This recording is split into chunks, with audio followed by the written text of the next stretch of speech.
All right, boys. We're finally getting back to Dragon Ball on Red Eye Theater. So we're picking up with the episode that we are on is the Eternal Dragon Rises, which is I believe it's the one where Goku's going to bring Upa's dad back to life. I don't think we've watched that one. It's right after he got the last Dragon Ball from Pilaf.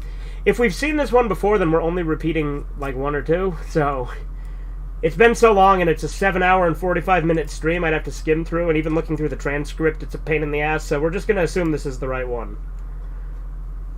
Mm-hmm. Alrighty. Ready?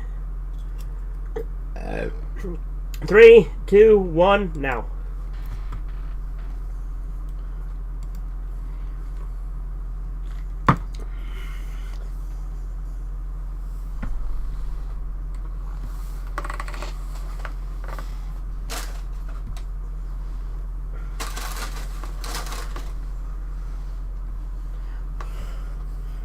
Where the hell did I set my phone?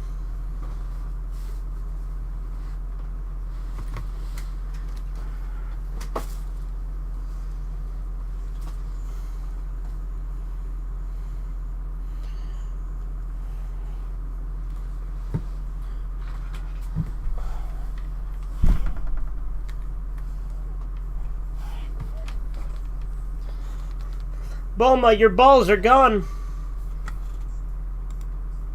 What was that, Corbin?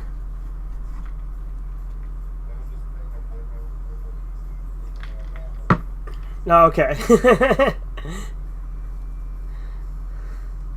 It's like Dib. No! Whatever.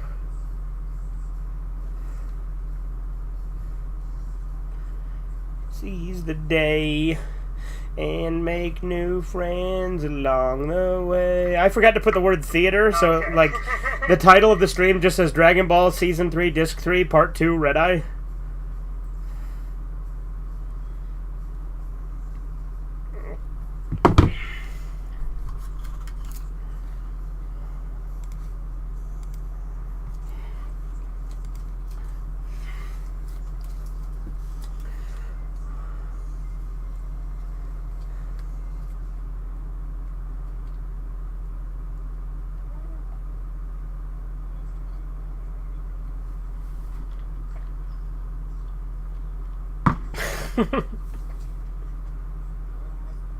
Pingus.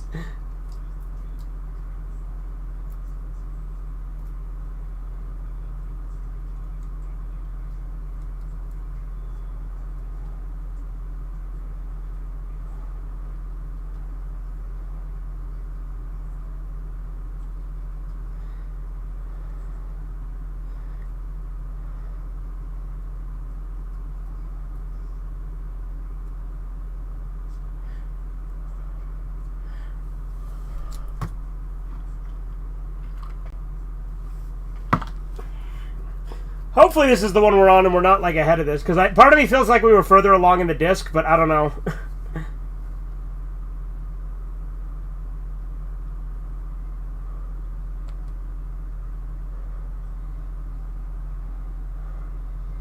Either way, at the end of this one, maybe I should fucking write down what episode we're on.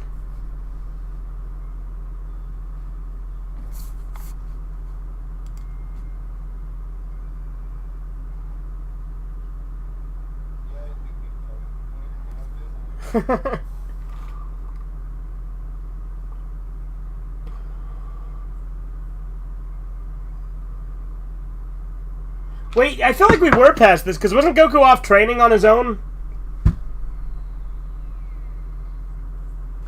Like, didn't he already wish Bora back to life, and then Roshi's like, now you need to go train on your own. Fucking hell. God damn it.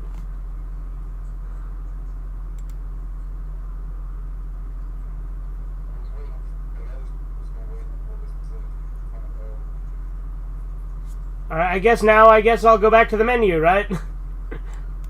That's fucking... Ah, it crashed. Fuck you, whore. Whores! Fornicators! Yeah.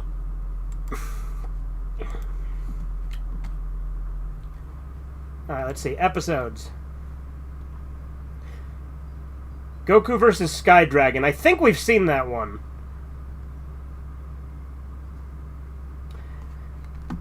So I think we're on the last two, but let me look up Goku versus Sky Dragon. Yeah, because wasn't Sky Dragon like the Bruce Lee wannabe guy or something?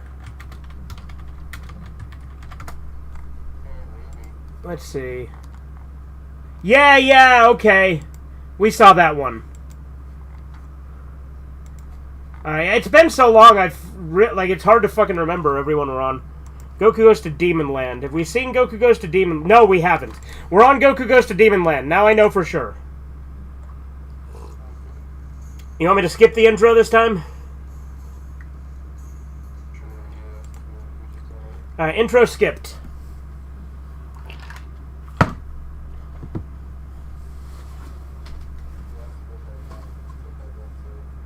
Oh, shit! Hold on.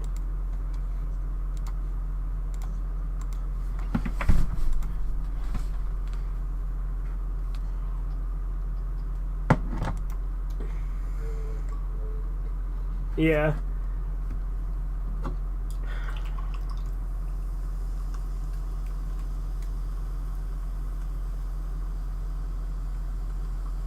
This is like Sleeping Princess in Devil's Castle.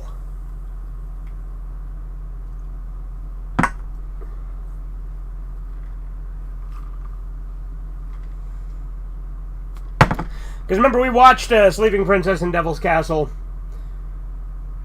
Like, I wonder if there's, like, parallels, you know, since a lot of the movies, like, have tie-ins to... Well, no, because that movie was way earlier than Mystical Adventure, and Mystical Adventure was an adaptation of the... No? Maybe. I don't fucking know.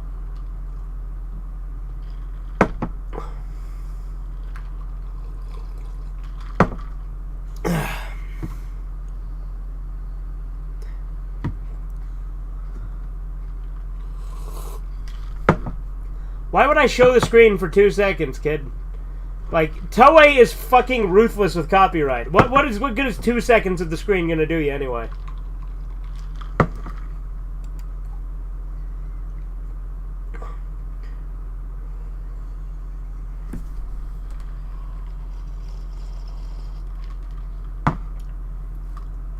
This reminds me of an episode of the 70s Devilman, honestly.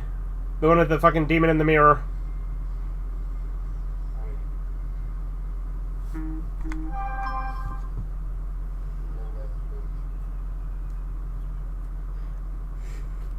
It's going to be funny, Corbin. One of those things you're saying is just going to be one of the things that randomly gets picked up by the mic.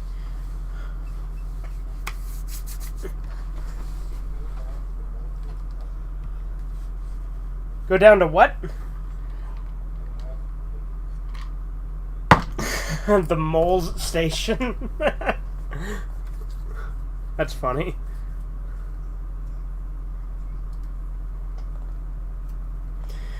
What saga / arc is this? This is Goku's. This is like, I guess, early Tien saga, because he's like training to get ready for the next tournament.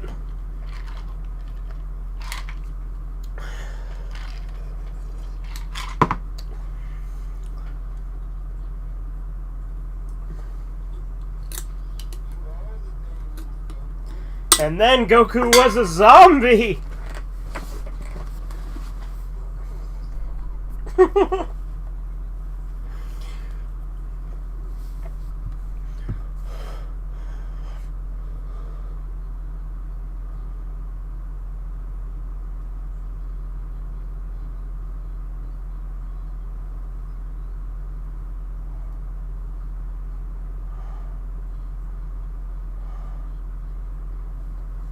This old lady has Bulma's voice actress, can't you tell? It's literally, yeah, just the chicken voice is Bulma doing an old lady voice.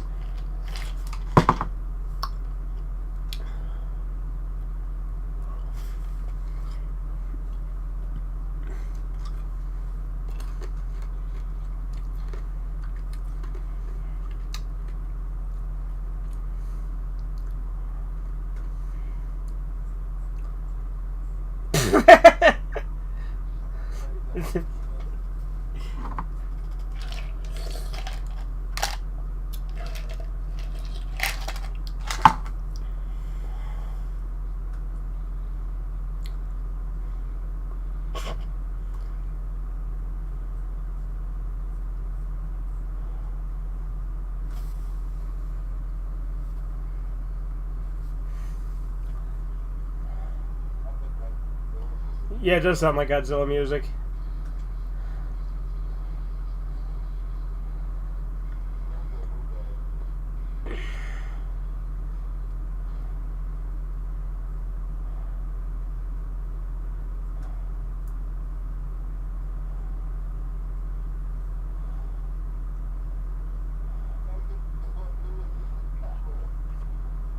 The beavers were yelling at the other beaver.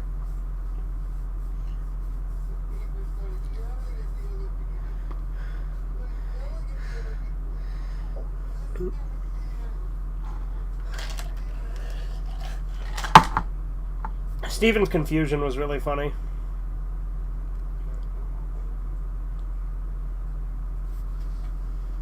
Princess Misa.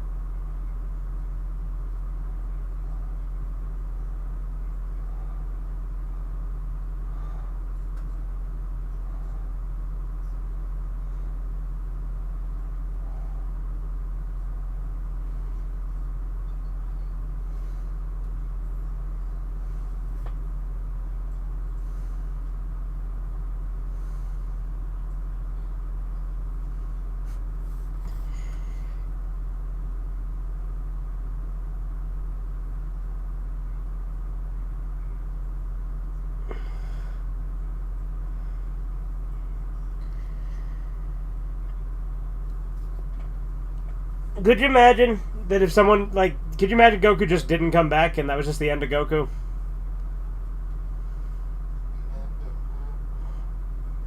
Is this the end of Goku?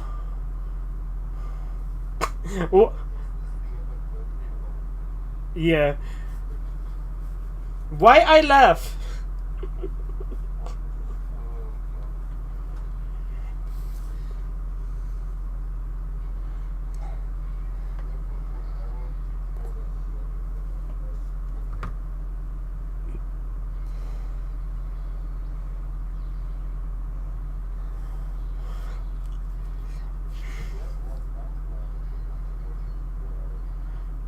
Well, again, I don't think there's any chance in hell One Punch Man could beat Goku.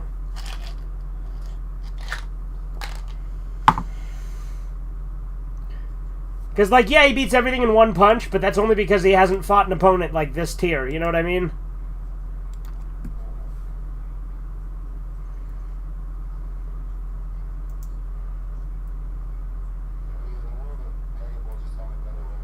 Yeah.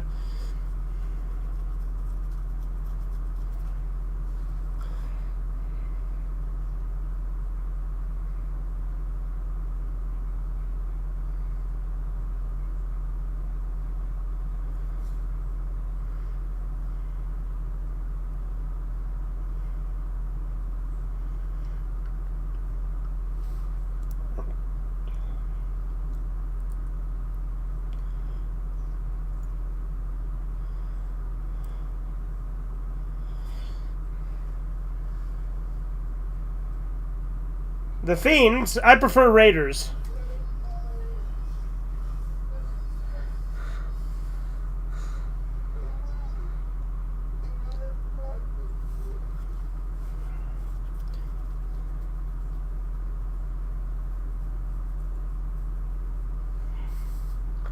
So did you end up watching all of Ray Cutie Honey with Vintage?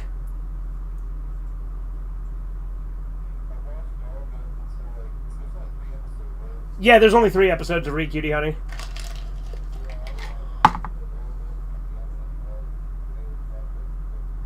Okay.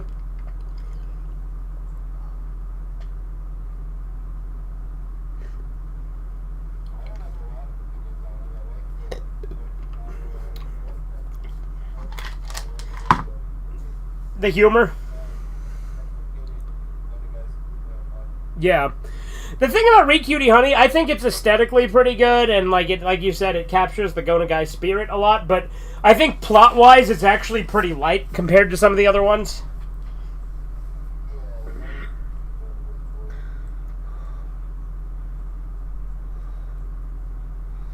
Like I said, when we watch Cutie Honey, we'll go ahead.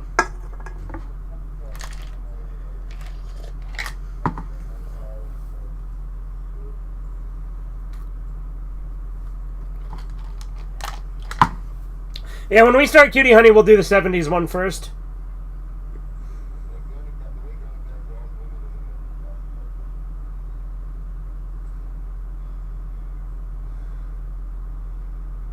It's not really a what body type? Yeah, I get you.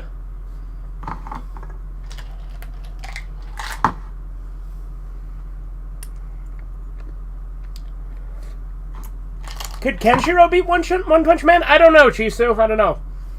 Like again, I don't know how to compare, but like, I mean, if he hit his pressure point, yes. I guess it depends on who hits first, and Kenshiro's faster. So yeah, I guess Kenshiro would win. But I think One Punch Man, if he sucker punched him, could get him. But Kenshiro would probably sense it coming and just fucking use unconscious transmigration to get away from it.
What?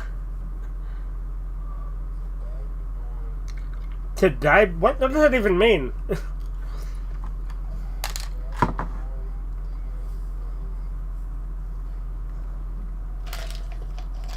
Are you talking like Gili, Beli, Pete Rat, Gumai, Kandai?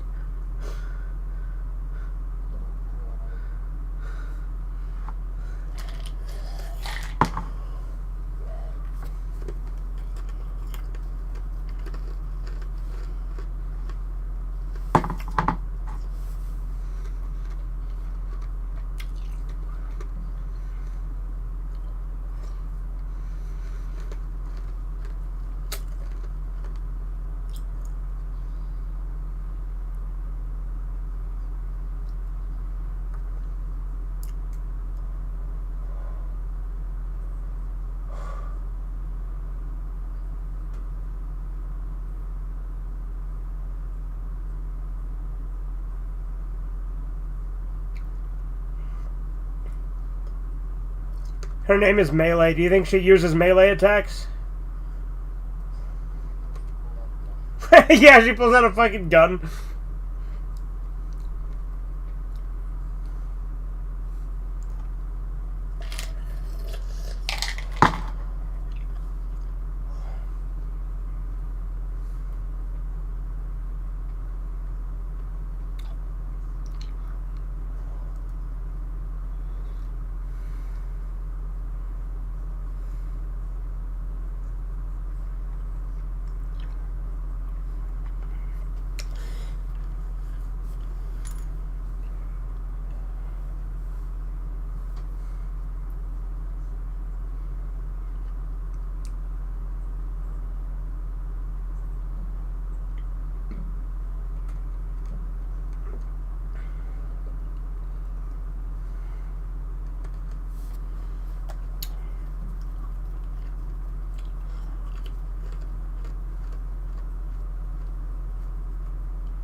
What?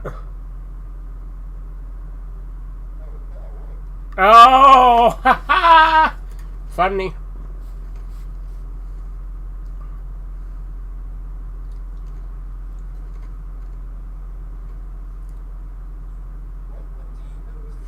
What the demons?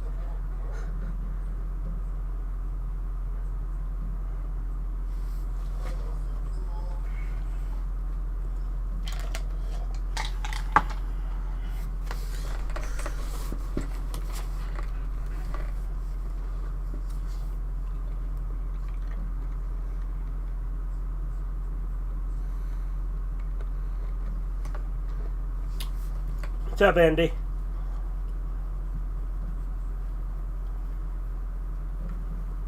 That guy has a penis head.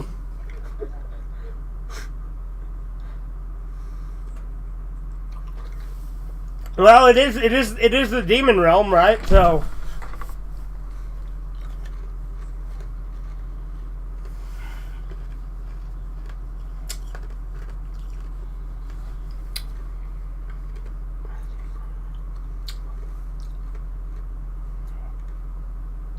Princess Misa looks like exactly like Suno.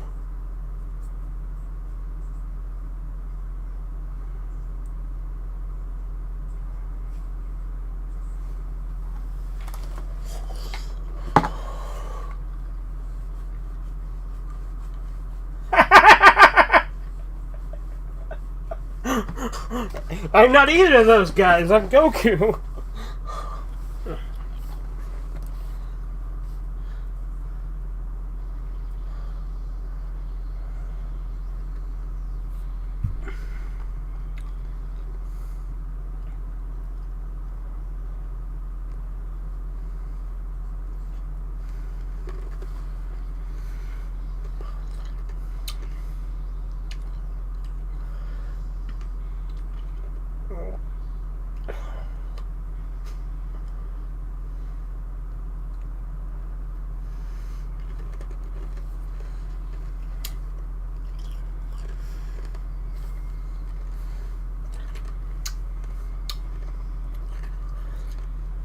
But yeah, you're right, Chizu. Kenshiro could use those ki blasts.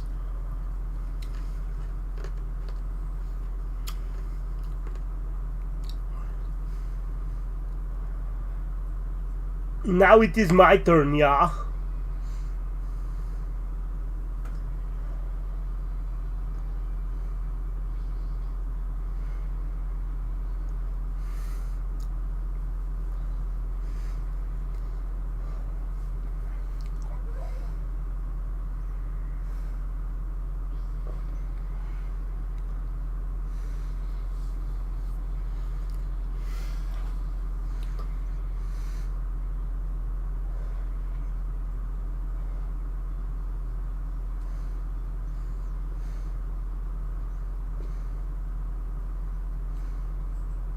She has the same voice as Suno, too. It's literally just Suno again.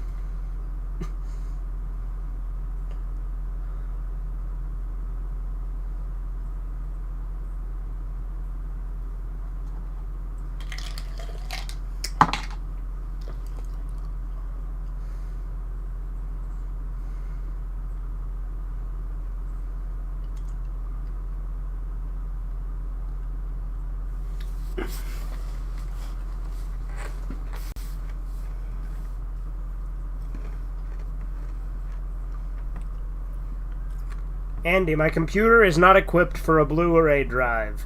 Hence why I can't play Blu-rays on Redeye Theater. I could theoretically buy a Blu-ray drive for the computer, but do you know how fucking expensive those are? Because I sure don't, because I've never looked into it.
He swooshed right out of there. So did she.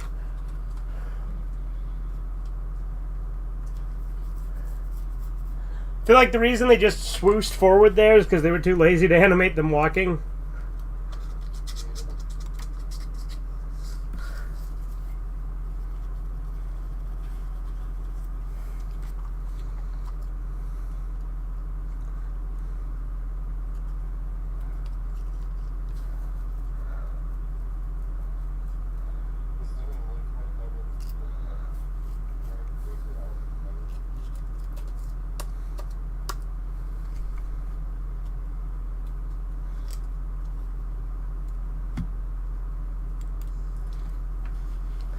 Alright, do we do the last one for this disc?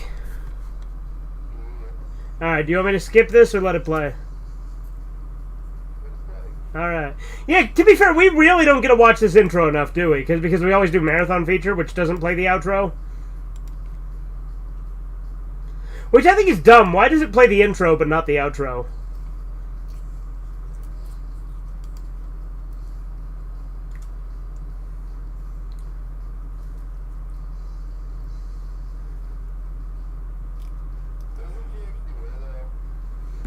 I think she's worn that one before, but there's a lot of them she wears in this that she never does.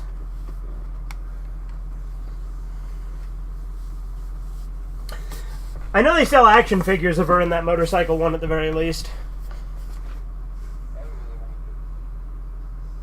You want to get what?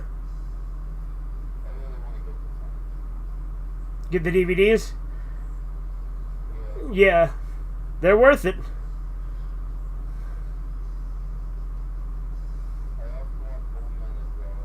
Of course, naturally.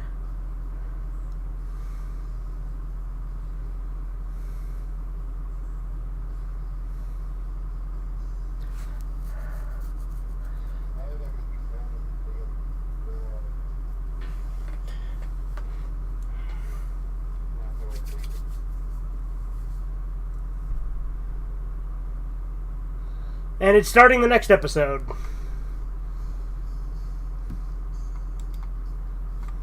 Boop.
And make new friends along the way. And that's the real treasure.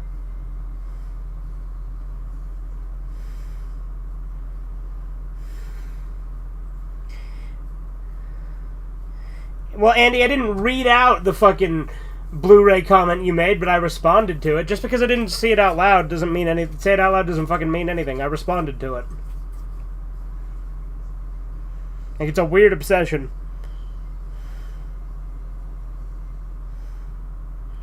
But obviously I have Blu-ray players, I just don't have any that are made convenient for Red Eye Theater.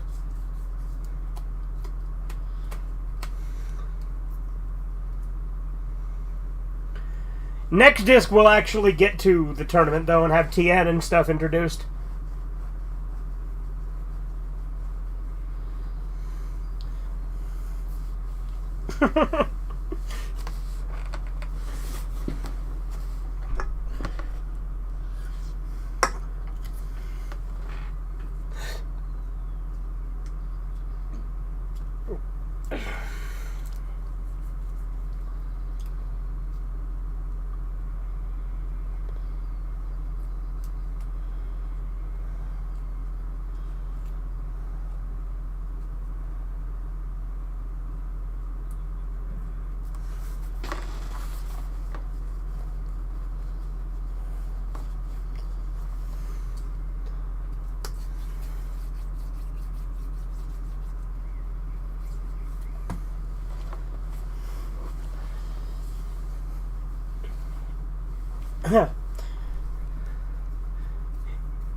Somebody stop this crazy thing!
Imagine if it was just Oolong fucking with people.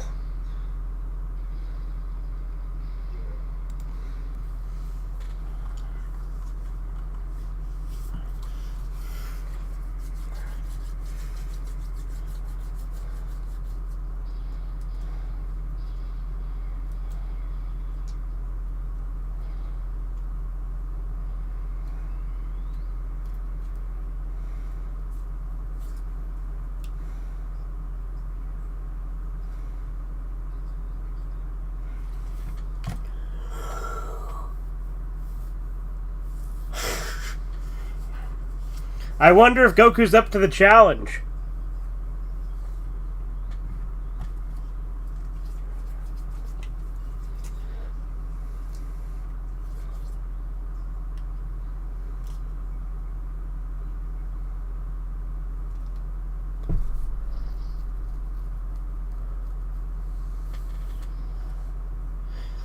I think it's interesting that Roshi's just like, yeah, Goku, I can't really train you anymore, but Krillin, you're still in my league.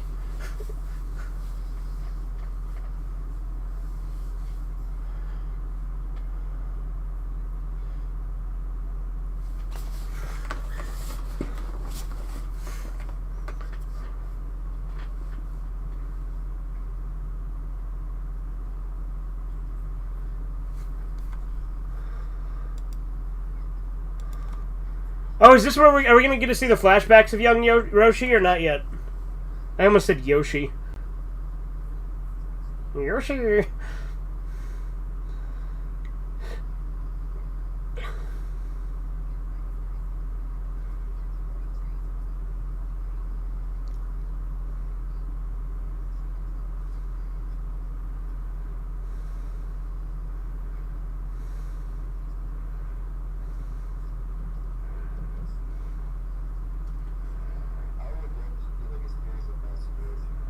Yeah, just like a young Roshi series.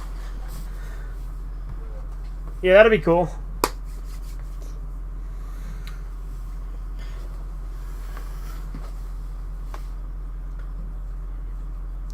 Of course, he was a lot more pure and focused when he was younger.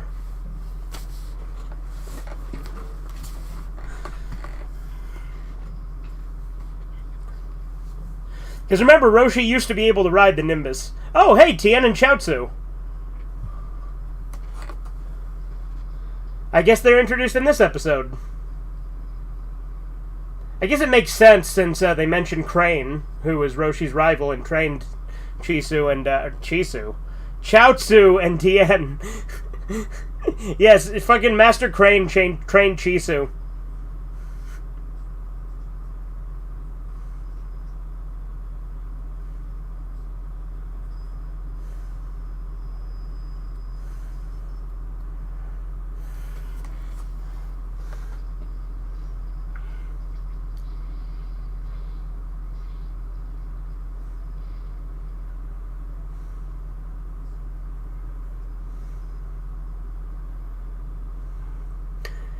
You know, Tien and Chaozu are like the first characters that actually fly in this series. Well, like, out of the main characters, anyway.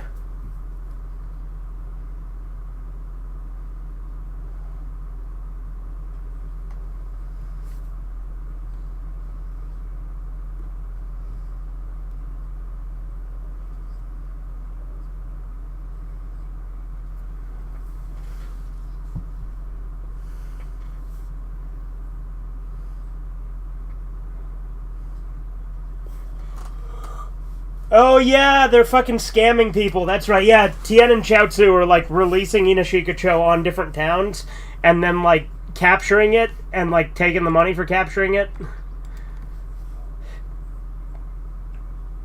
Because they're fucking con artists when they're introduced.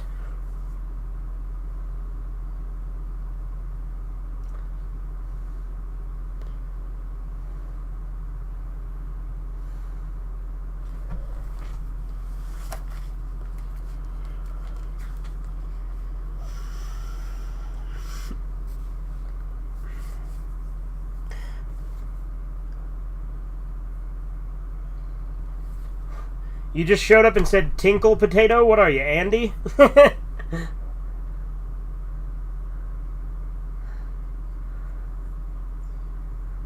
Dinner. Yeah, Potato said it.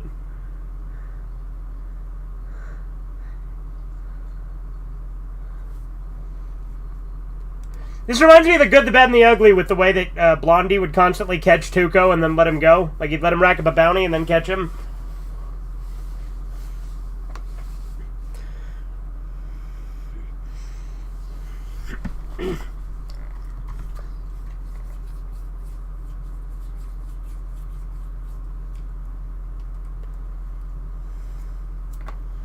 I would have said piss. Okay.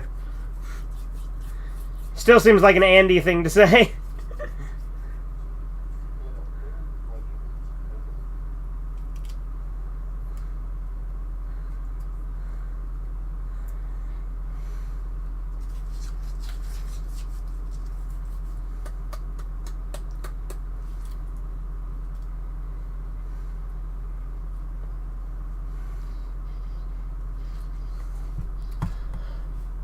Oh yeah, that's right. Tien's actually stronger than Goku, because Tien actually beats him in the tournament. Spoiler.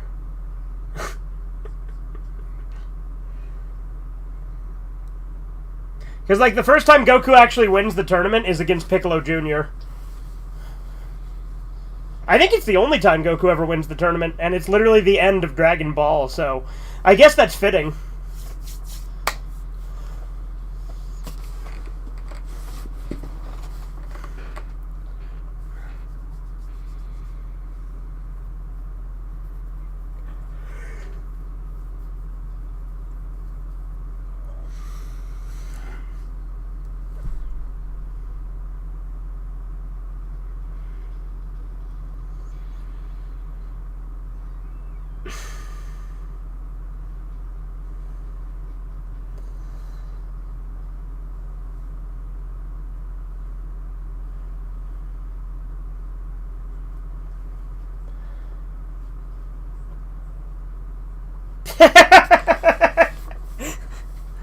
Why do you wear your sunglasses at night?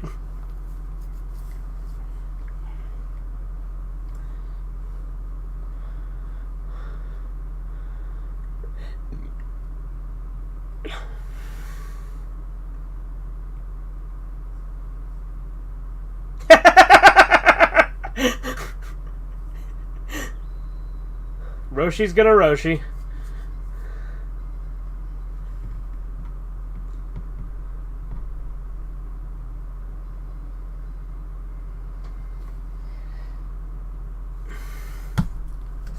You're still awake, right, Corbin?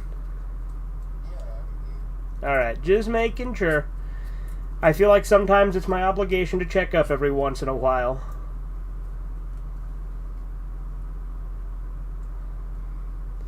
This chick looks like a kid version of Videl.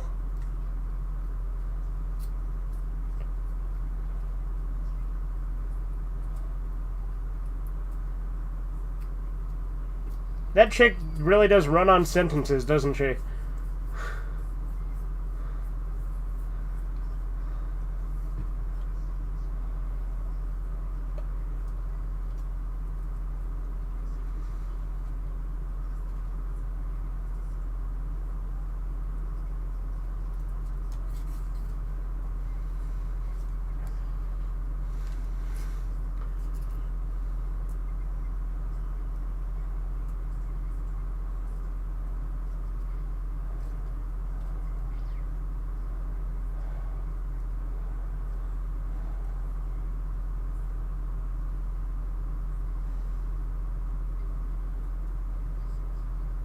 Like kind of does, but it was more of a tie. Tien got lucky, but not with Marin.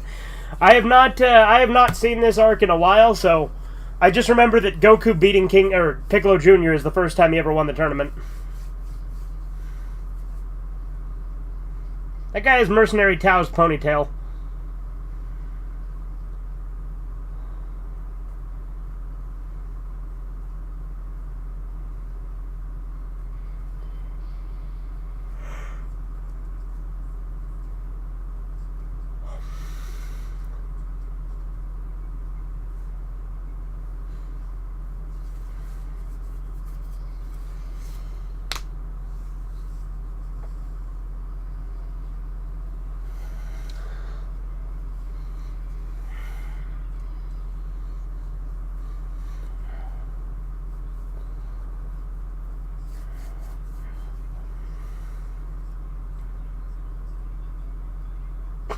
They think they're being stalked specifically.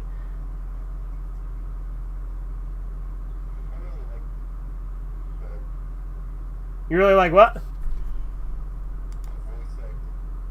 Yeah, the voice acting's great. Like I said, Dragon Ball is a show that I exclusively watch dubbed.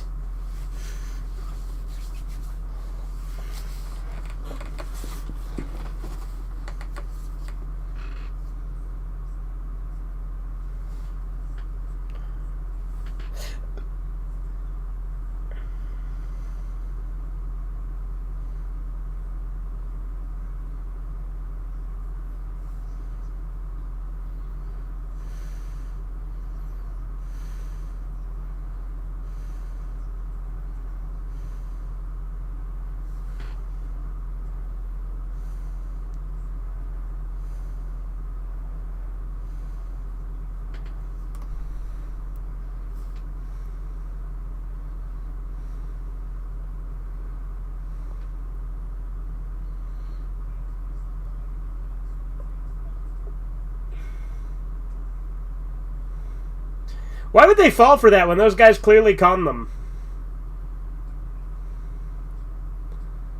Like, Goku's not the one who claimed to have stopped it, so clearly Tien's lying.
These villagers are retarded to believe Tien after he very clearly tried to con them.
Yes!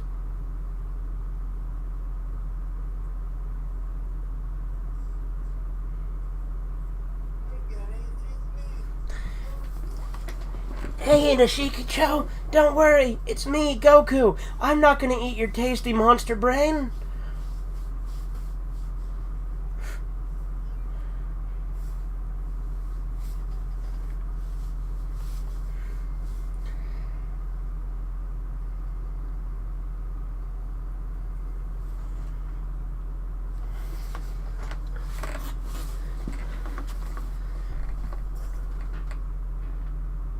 He literally didn't take their money. These people are stupid, and Goku should just kill them. Natural selection.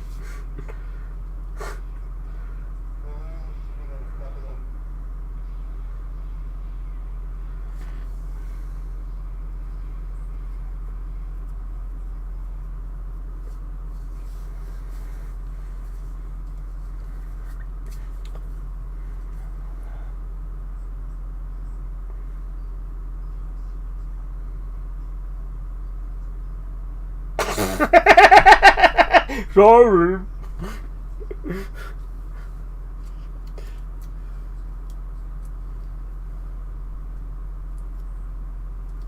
Fuck you.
I'm pretty sure we never see Inashikacho again, but, you know.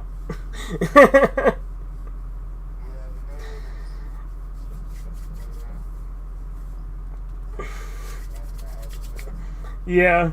Well, like I said, there's one episode in Z where he's like, will Piccolo save Gohan in time? And that's not at all what happens, and, like that's not even what Piccolo was planning. Yeah, he just says shit. And he calls Chaozu Emperor Chaozu at one point in Z. He's a more unreliable narrator than Alex from Yick.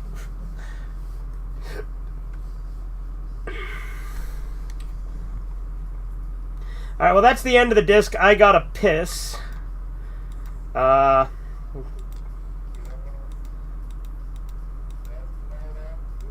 Note? Sure. Do you want me to let the credits play, or do you want me to just pull it out?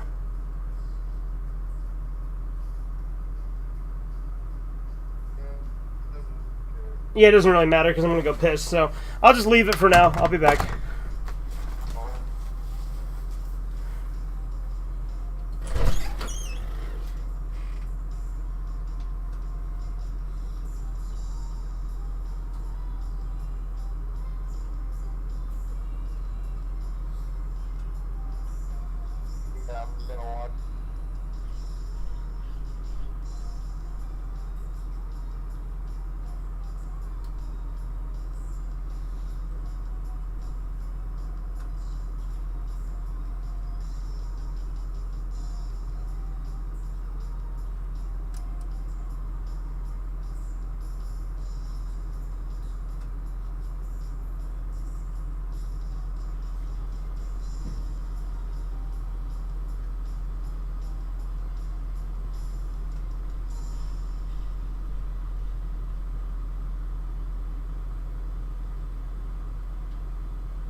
Looks like it crashed after the credits.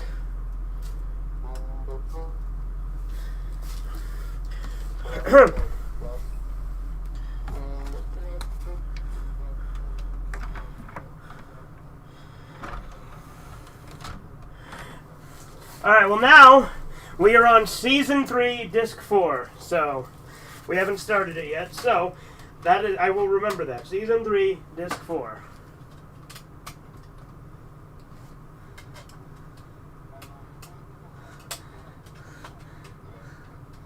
You know, Corbin, I gotta say, you're really got a lot of material there, don't you?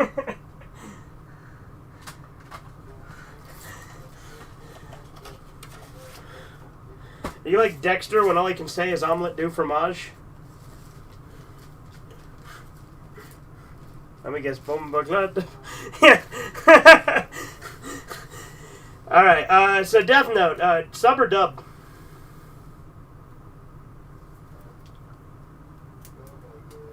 Okay, because I've watched it both countless times. We should also do the live-action Death Note movies from Japan at some point, because those are actually pretty good.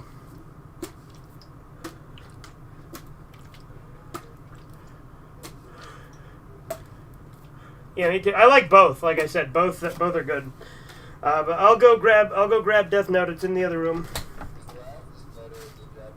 Oh yeah, his laughs. I think that still the Japanese voice is better. The only voice I like better in English is Ryuk.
just making a bunch of noise, aren't you?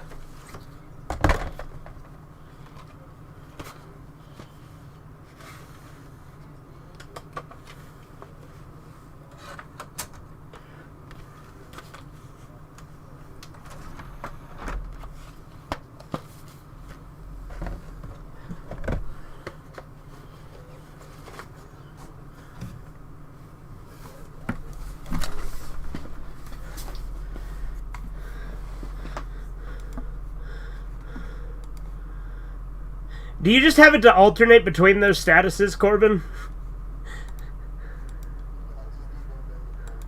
Okay. Alright, so you said sub.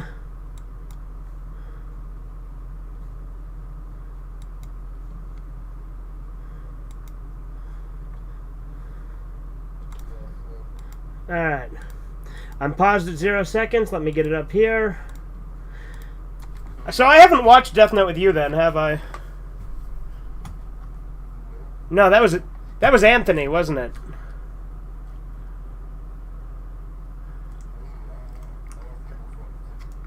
I feel like we might have watched some of it. I don't know. Anyway, ready?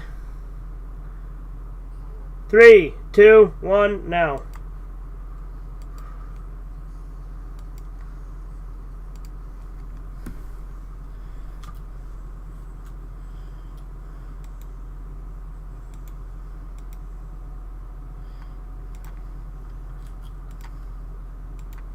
You know, the first time I watched Death Note, I literally watched it in a single day. Like I binged most of it one day, went to sleep, woke up, and then watched the rest of it.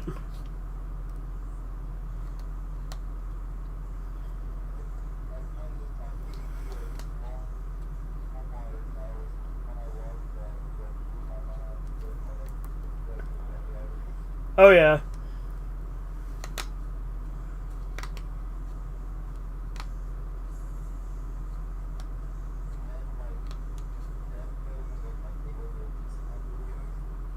That's funny. Remember we used the Onision Ryuk in the fucking Sergeant Friends episode?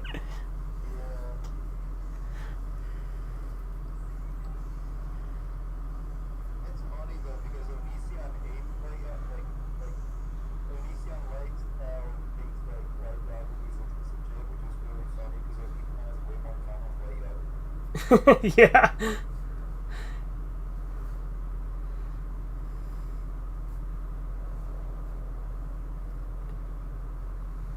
You've seen the 2 anime movies, right?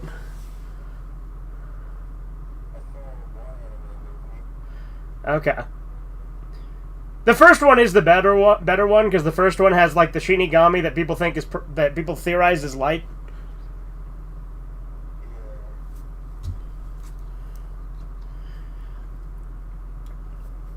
Oh, have you ever seen Elfen Lied, Corbin?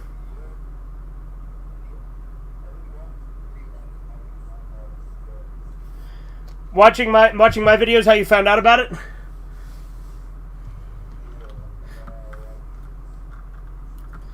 It's funny because that was back in Gen 2 of my channel when my videos still kind of sucked because it was like I think it was like Assassin's Creed gameplay or some shit, and it was like the audio was really bad.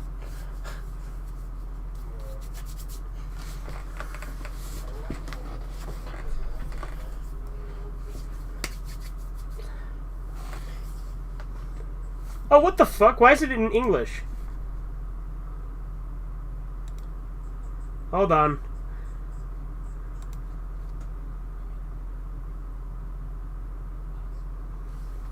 I genuinely think Death Note is one of the few things, though, where both the Japanese and the English dub are pretty close in quality. Like, they're both really good.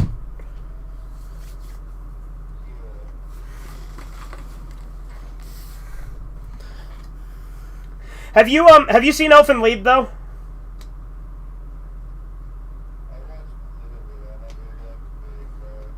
That's another one we should do. Yeah. Yeah, I do too. The problem is Higurashi Season 1 I only have on Blu-ray. I have Season 2 on DVD, but I have Season 1 on Blu-ray.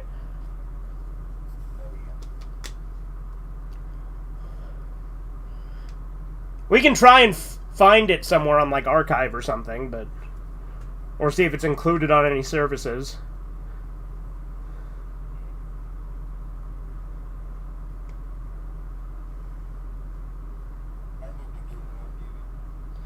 Yeah, if you get it, we can just sync up, right? Like, I'll watch the Blu-ray and you'll watch the DVD and we'll just sync up. Although I think Higurashi, like, the first... Well, I was going to say that it's kind of rare and expensive, but you can just buy Malaysian bootlegs, which obviously I would never advocate. But you could totally do that.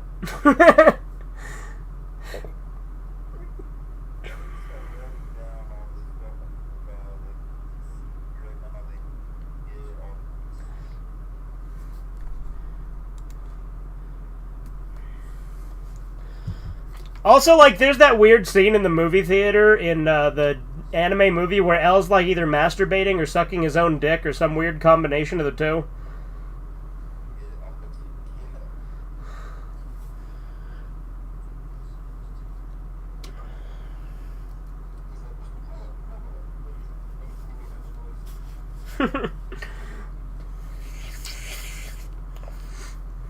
I do also like, though, that the first Relight movie actually ends with L's funeral, which obviously is never depicted in the anime itself.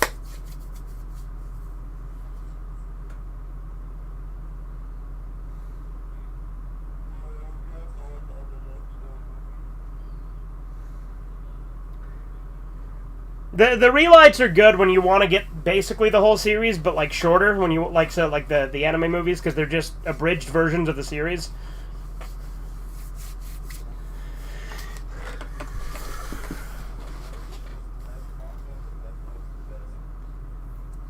I agree. Death Note is the objective best anime, whereas Berserk is that for manga. L was Marilyn Mansoning himself. I mean, that's a rumor. That's a myth, but yeah.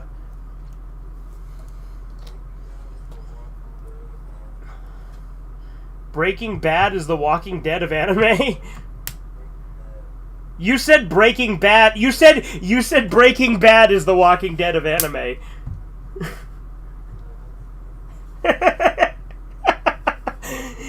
You clearly meant Death Note is the Breaking Bad of anime, but...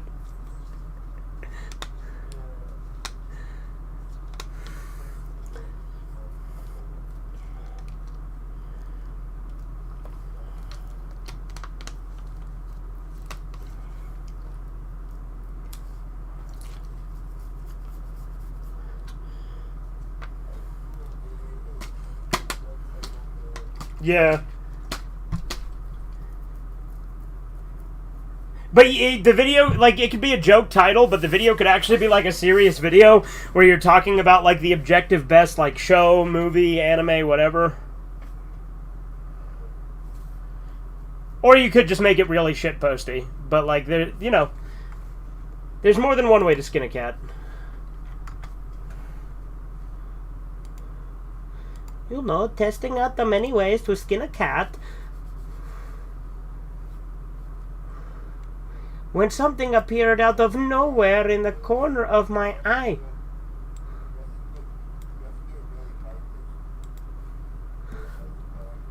Yeah. No, early Pedro, you can't... Like, early Pedro is harder for you to replicate now, isn't it?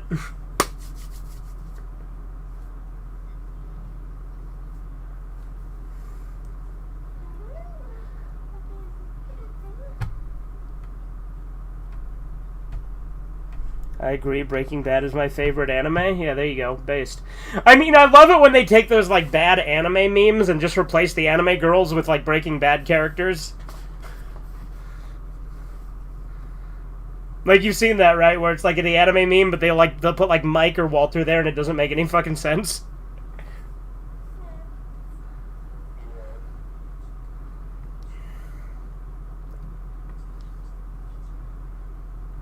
The animation in Death Note is fucking amazing, too.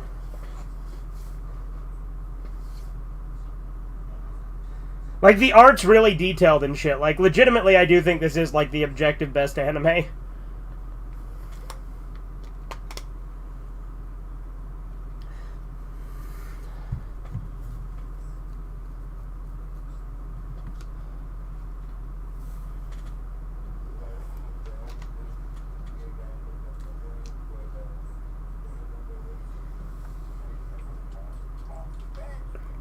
Really? I'll tell you one line I really like that's like a dub. One line that I like as a dub line is when Misa's like, I can't imagine a world without light, and Elle's like, yes, that would be dark. Well, that guy was just bitching about his mom. He's like, damn it, Mom, you were supposed to pick me up.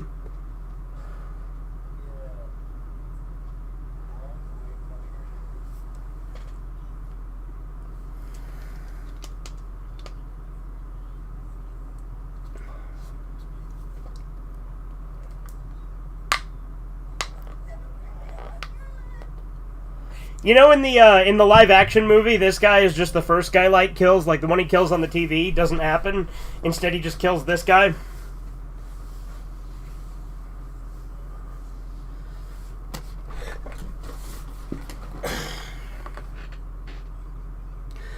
But like in the movie, it's different. In the movie though, it's different. In the movie, this guy killed someone. Like, in the movie, this guy killed someone instead of trying to rape a chick, and like Light hears them shit talking about like trying to kill someone, and they're like, "What? Did you know the guy?" And then like that's when Light like writes his name down.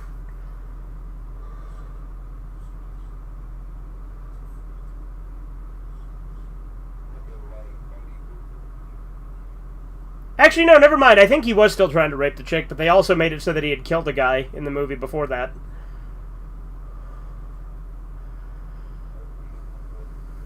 Oh, you know, in the movie, like, when the Death Note, like, falls to the earth, like, I really like the visual, because, like, it lands in, like, a dark alley, like, with rain around it. And, like, it wasn't raining in this when it fell, right?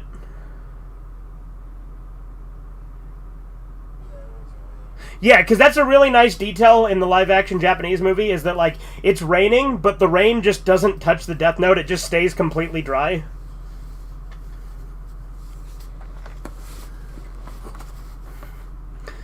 It's funny, because, you know, like I said, the live-action movie was actually my introduction to it. Like, that was the first Death Note thing I watched. Yeah. And again, I like that live-action movie, because obviously, like, and again, when I keep saying the live-action movie, obviously I mean the Japanese one.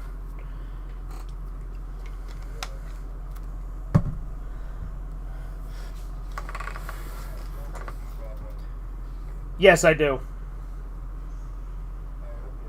Yeah, I have all of it.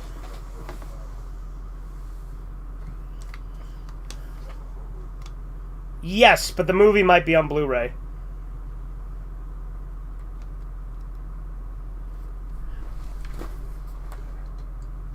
I haven't watched any of it yet, though.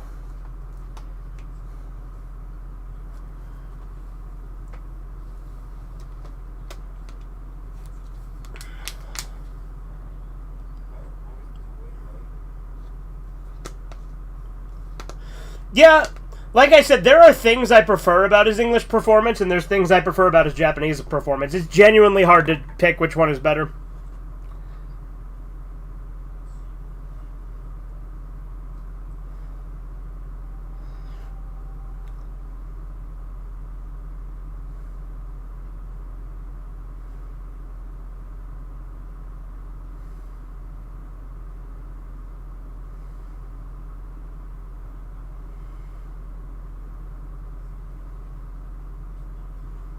But see, Ryuk, I actually think has like a way better voice in the dub. I don't have a problem with his voice in Japanese, but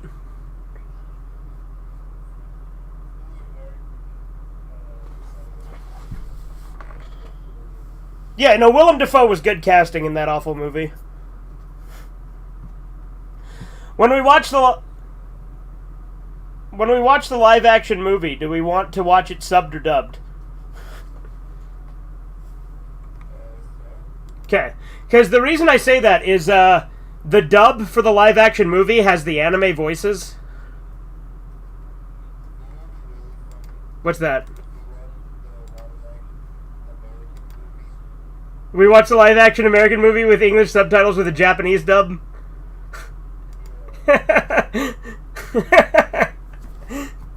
Well, remember when we were watching The Boys and you were watching it in Japanese?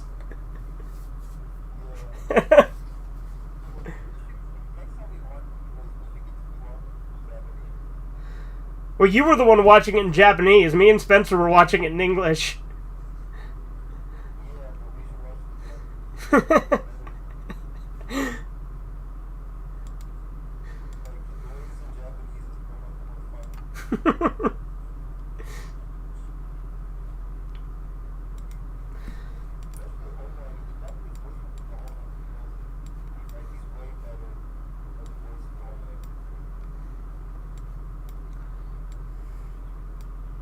You know... Okay. You know, Death Note is, like, easily the anime I've seen the most times, because I've seen this show so many times at this point.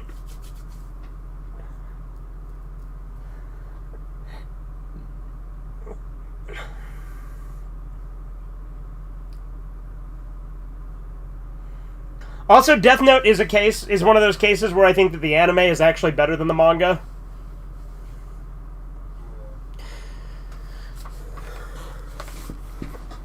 Because, like Light's death in the manga is, like, nowhere near as cool as it is in the anime. Like, because in the manga, Light, like, pathetically, like, begs Ryuk to save him, like, but in the anime... He might do that too, but it's different. Like in the manga, he literally begs him, and then Ryuk just writes his name and kills him. He's like, "If you're begging me for help, then all's lost." Yeah, but in the anime, he gets shot, runs away, and then Ryuk's like, "I'm sorry, Light. It's been fun." And like Ryuk actually seems kind of like bummed about it, but in the manga, he doesn't give a shit.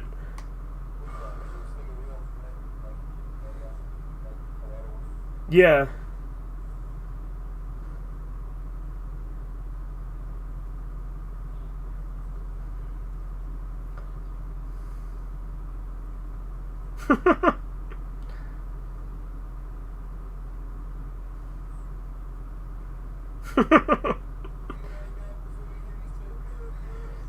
You know, Tom Green never mentioned apples, though, in that. Like, he mentioned it at the beginning, but he never actually asked people about it. He's like, we're going to be asking people if they like apples, bananas, and potatoes. And then he never actually asks them if they like apples, just bananas and potatoes. I feel like Tom Green really deceived us with false advertising there.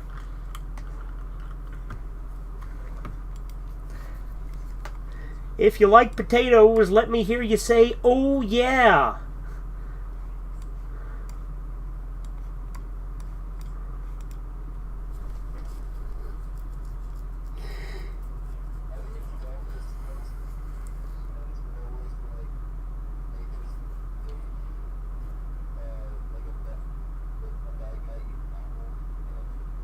Really? That's stupid.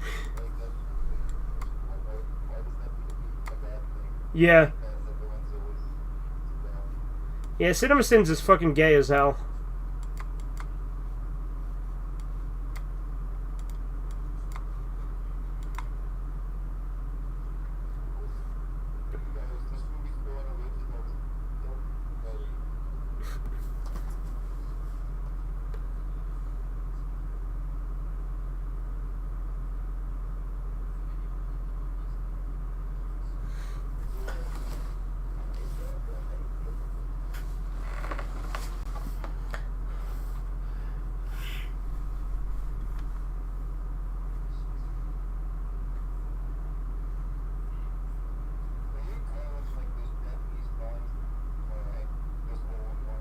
Yeah, I can see it.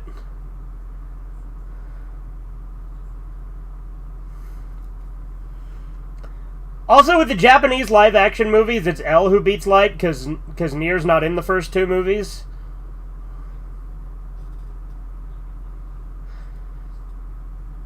The second movie's a fucking mess, though. Admittedly, like I like the second movie, but like the second movie crams like a lot of stuff into one movie. Because the first movie only covers like the first 9 episodes. The second movie covers the other 27 episodes. Or sorry, 28.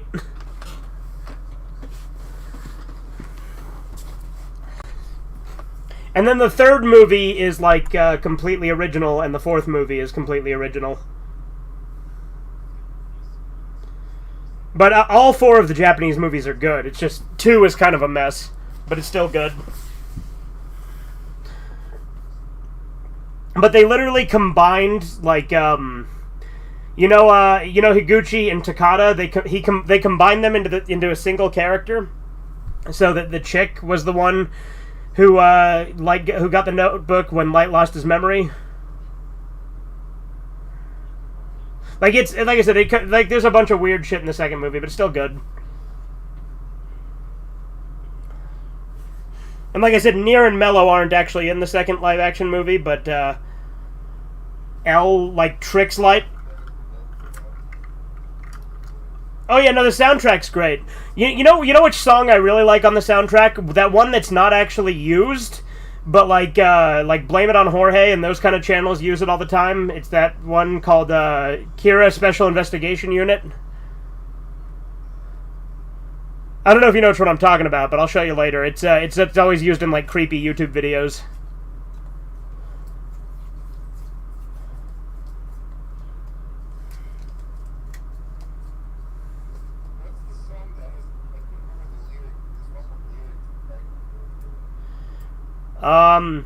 With lyrics. I mean, there's Misa no Yuta, which is sung by Misa, but I assume that's not the one you're talking about, right? Are you talking about Zetsubo Billy? Because that's the second outro. The one that's like a metal song.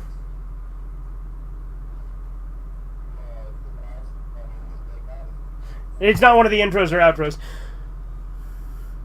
Well, you know that the first Relight movie, the first anime movie, actually uses Zetsubo Billy during the chase scene where they chase Higuchi.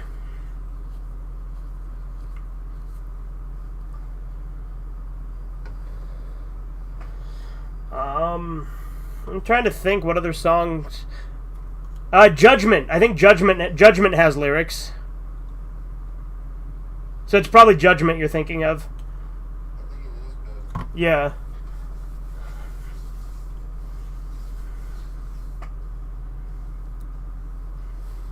Now, dude, this is so fucking nostalgic to me, because this was like my gateway into anime as well. Like, I'd seen like Naruto and Dragon Ball before that. Yeah.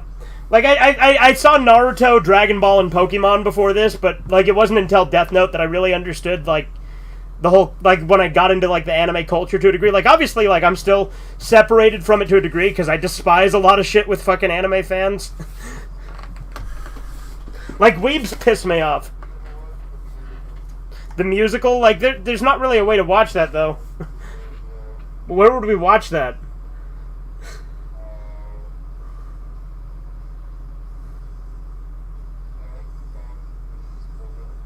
Where would we watch it, is what I'm asking.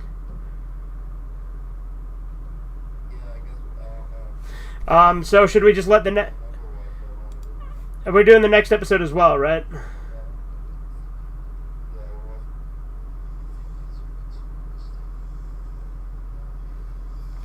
Alright, so yeah, we're just letting the play all feature go for now. So it's just going to the intro again.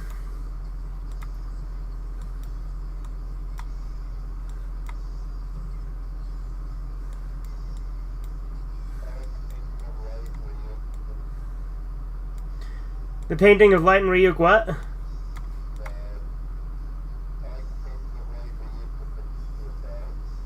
Right. I really love the visuals in this first intro.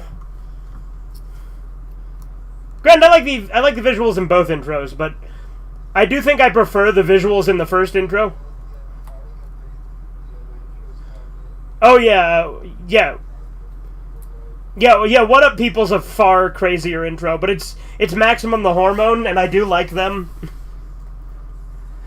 because they also did the outro Zetsubo Billy, and they also did a song about Frieza that was used in Dragon Ball Z Resurrection F.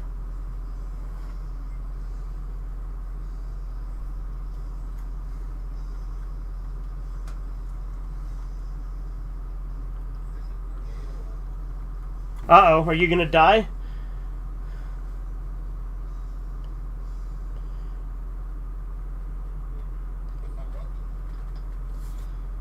The Dragon Ball Z manga's pretty good. I don't doubt it. The Dragon Ball series is overall good.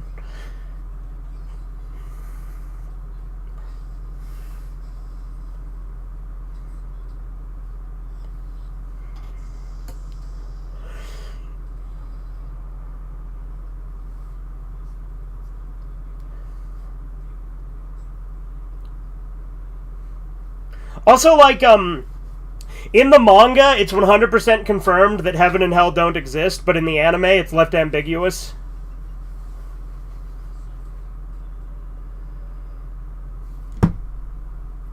Because if you remember in the manga, when Ryuk tells Light that, Light doesn't even panic, he's just like, ah, so they don't exist then.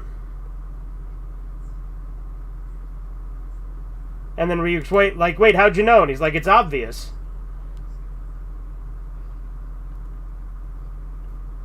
Oh no, did you get killed by the tornado?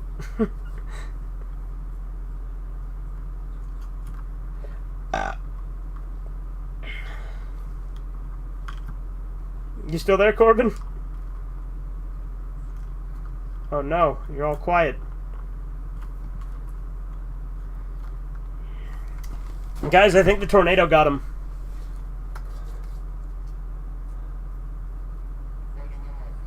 Oh, okay. Well, now that you've talked, you've ruined the bit. No, it's good to know that you're not disconnected, though.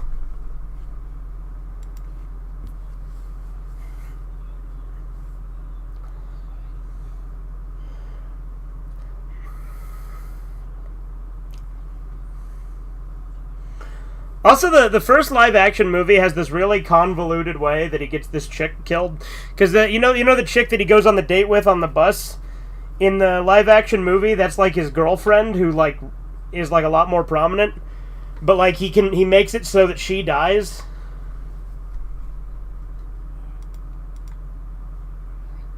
Like, he has her killed by Naomi Misora in a really ridiculous way, where he makes it so that Naomi shoots off her gun, and the stray bullet from her gun kills his girlfriend.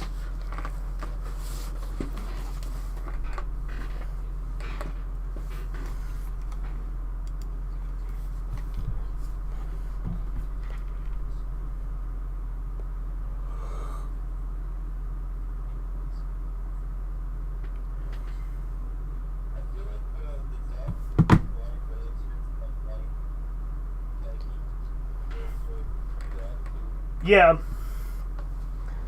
Chisu, you're stupid. You're also just objectively wrong. Chisu's like, I hate how in anime they can show them spitting out blood, but they can't show puke. It's like, they can show puke, and you're stupid. I don't know what he's talking about. He's just trying to be stupid. Final Destination. What about Final Destination? Oh, like because of the way that... I guess he's talking... Yeah, I assume he's talking about Final Destination because of the convoluted way that Light has Naomi Misora kill his girlfriend. Like, in the live-action movies, Light, like I said, he has a girlfriend who's, like, a steady girlfriend, and it's just the chick that he goes on the bus date with. But he, like, uses her as a pawn by having her killed to, like, manipulate people into feeling sympathy for him and, like, not suspecting him.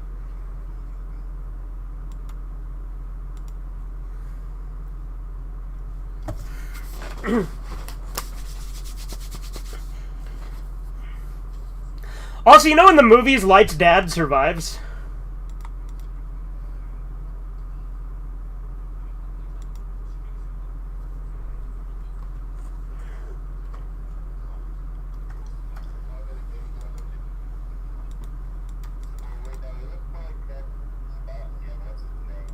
Commissioner Gordon?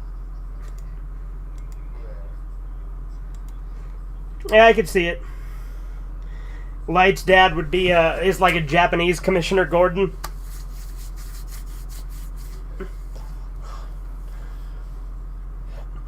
He doesn't have a mustache in the movies, unfortunately.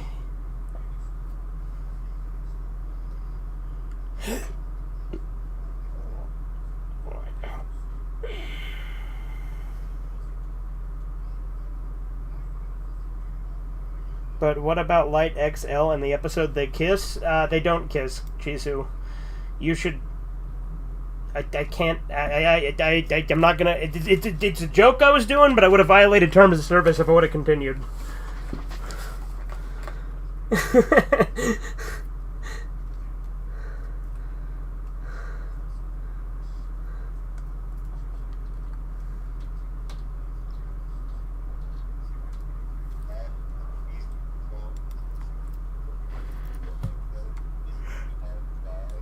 Exactly. That should happen.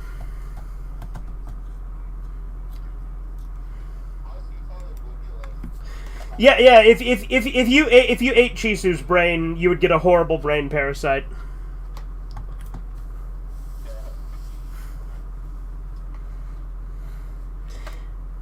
I was referring to that edit the guy did. Well, I know there's like a meme where people try to say like Light and L are gay, or that Light's gay because, you know, Yagami is I'm a gay backwards.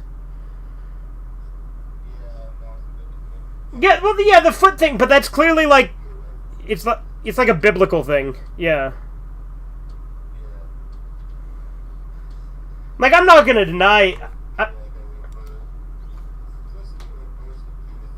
Yeah, a reverse of Judas and Jesus, right? But also, I do think that it is it is also like, I'm not going to deny that the scene itself is homoerotic. But like because like I said, in the Fight Club 2 comic, he does have a gay relationship with Angel Face, which I fucking hate.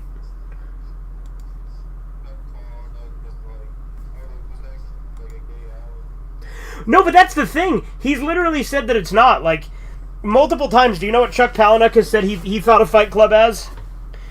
He's described it as two things. A story about how men bond, and a love story, because he views Tyler and Marla as like an unconventional love story.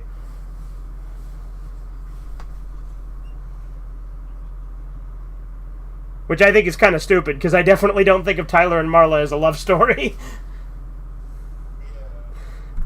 I guess in a sense it is, because it literally is like a romantic like plot, but like, like I would not call Fight Club at its core a love story like Chuck Palahniuk did.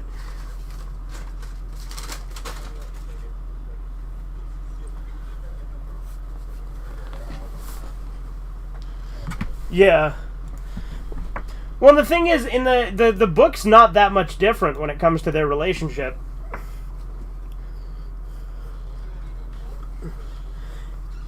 Yeah, it was.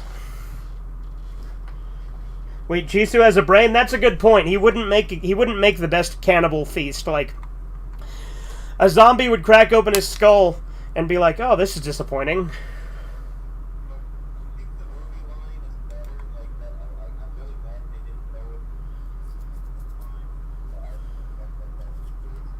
Yeah, the movie line is better, and that's like. Because the abortion line is also in the book, but like I think that the grade school line is better. Yeah, it's cringe, exactly. Whereas, like, the grade school one actually has like shock value to it.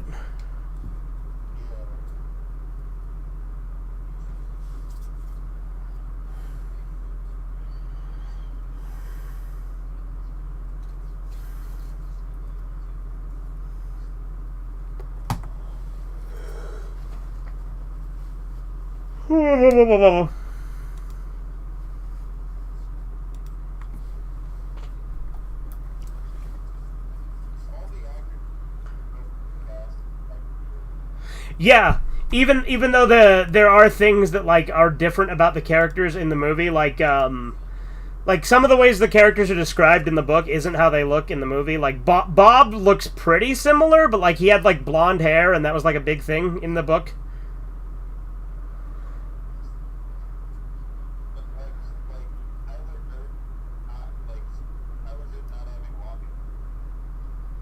Yeah, like, I like Tyler Durden's hairstyle better in the movie than the book. Also, like, the way that they meet... Exactly, Brad Pitt is Tyler Durden. The way he's described in the book isn't anywhere near as cool. It's kind of like how Norman Bates is fucking awful. Well, like, Tyler Durden's still cool in the book, so it's not quite the same, because the book is still pretty good. Like, well, the book's still really good. It's just I think the movie's better. But, like, with Psycho, like, Norman Bates is a fucking pathetic loser in the book.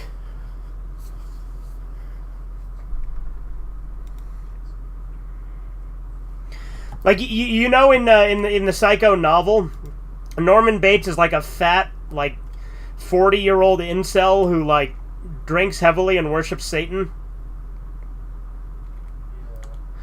Whereas I like in the movie, Norman Bates is actually like a young, good-looking, suave guy who just happens to be a fucking maniac.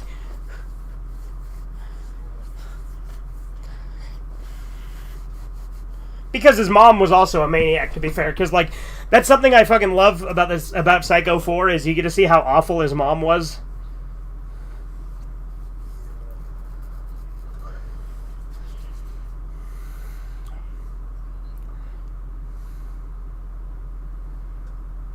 Also, like, the scene where he goes and kills Marion in the book, he gets, like, fucking plastered, and then, that's when he becomes the mother persona, whereas in the movie, it just happens.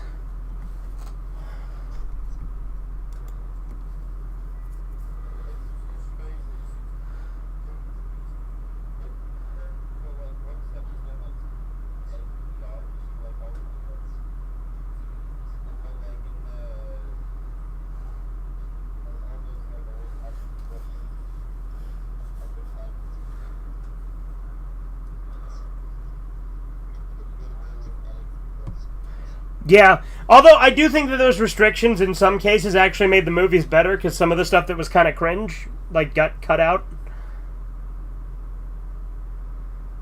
Or, like, adapted, like, changed to be, like, more fitting for a movie.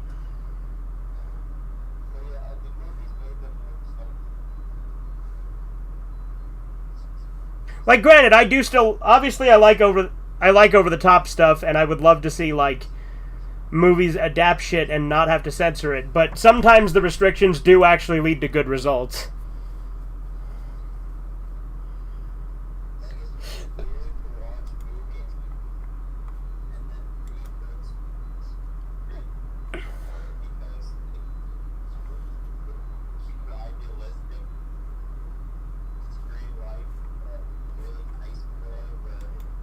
Yeah, whereas books are a lot more gritty and, like, trying to be, like, over the top.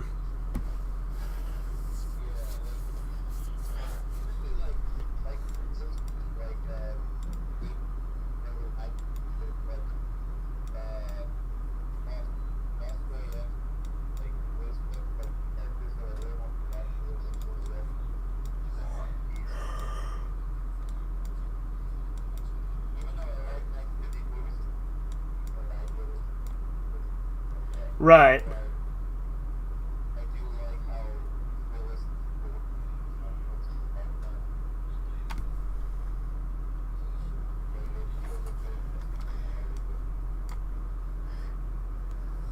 Chisu, you always run in circles.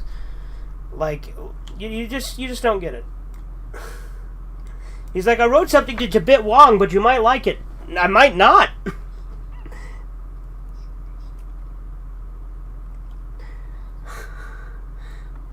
He's like, oh, you might enjoy some of the pairings I put in this. It's like, I doubt it.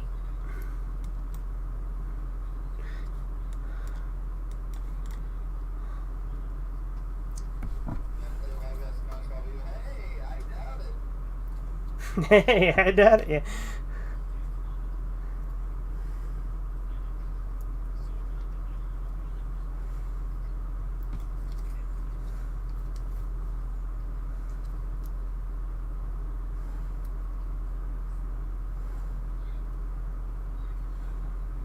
What I don't get, the people who react to, like, Lindell Taylor's death, like, they're like, oh, it's wrong that L used Lindell Taylor like this. It's like, it was the day of his execution, and he would have been freed if he didn't die. Like, he was gonna die either way, and this was actually a way that he could have potentially earned his life.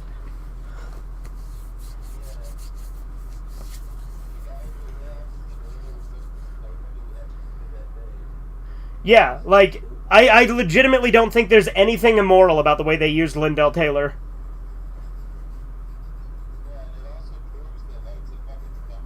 Yeah.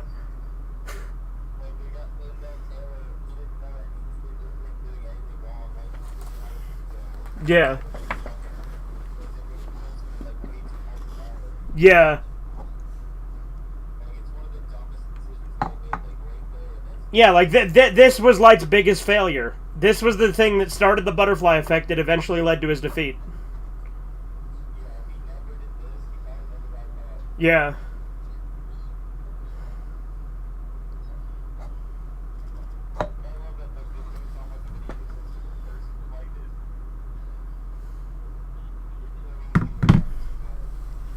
Yeah.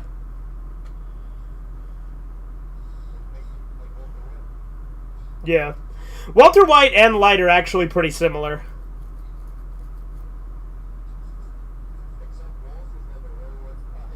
Well, yeah. Light's actually good at lying, whereas Walter's fucking awful at lying. Yeah. What happened? I'm gonna sue someone is what happened. I was pumping gas, and...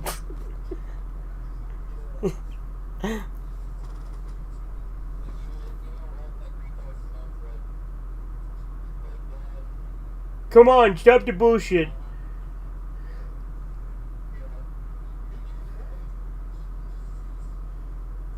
Open the door. Like, I love, like, obviously, like, that's, the original clip of that isn't actually Walter Jr., but it fits so well that I'm glad that became a meme. Like, it's just some weird homeless tweaker. But, like, people always use it in, like, Breaking Bad memes.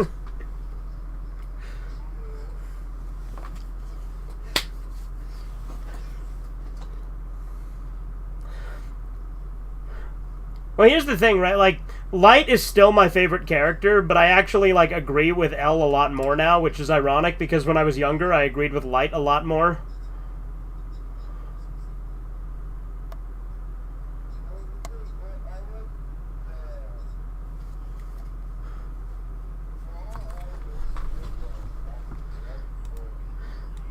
True. True, I never said he was a symbol of morality, I just said I agree with him more than I get...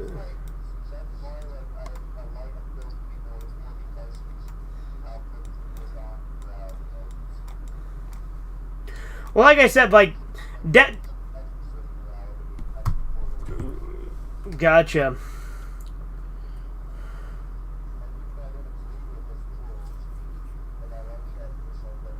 Well, that's the thing I like about Death Note. Like, I've always pointed this out, right? Like, because, like, I remember Phantom Strider tried to say that, like, Light was very clearly being set up as the bad guy, and I'm like, I don't really think Death Note has a clear bad guy. It's got a guy who's doing horrible things for, you know, perceived good reasons, and then a guy who... Right, the bad guy is the Death Note, exactly. But, like, Light is the bad guy, like, he's a guy doing horrible things for a perceived good reason, whereas L is a guy doing the right thing, but for a very, like, self-centered and not good reason. Like, it's a game to him.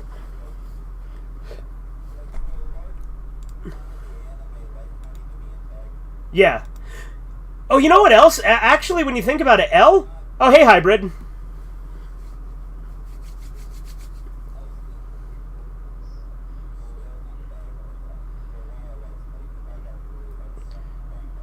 Yeah, yes, Corbin. Anyway, what were you saying, Hybrid?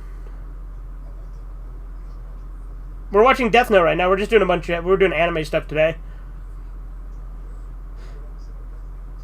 This is episode 2.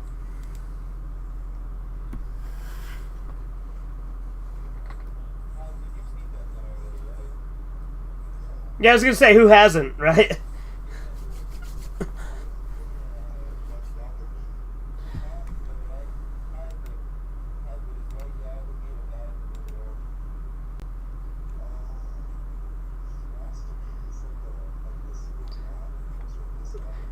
Right, but Corbin's asking if he is, and I would say no, because Light is a fucking, like, maniac with a complex.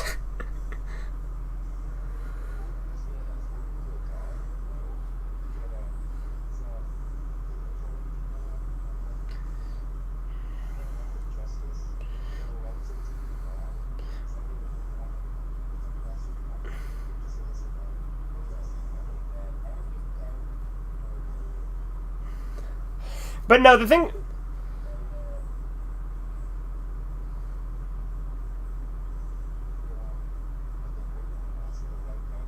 It's funny you say that, because Corbin was talking about how relatable he is. It's okay, like I said, when I was younger, I absolutely related a lot more to Light. Like, Light is still my favorite character, and I still, like, sympathize with him a lot on a lot of things, but, like, obviously with my views on redemption, obviously that's completely incompatible with Light.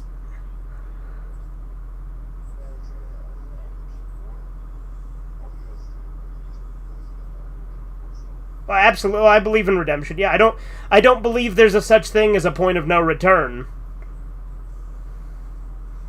But I think a lot of people, but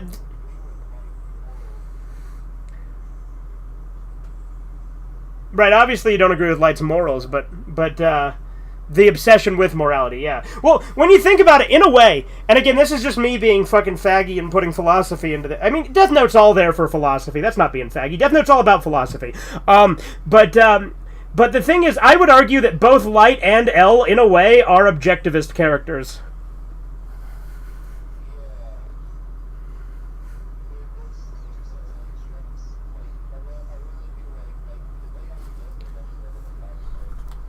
Right. And L is completely selfish and is using his selfishness for like this. Like L is objectivist in as well. Like they're both objectivists in a way. Yeah, no, me too. Well, like I said, Light is still my favorite character. Um, but yeah, I was gonna say, like, obviously, even though I say that I... Okay.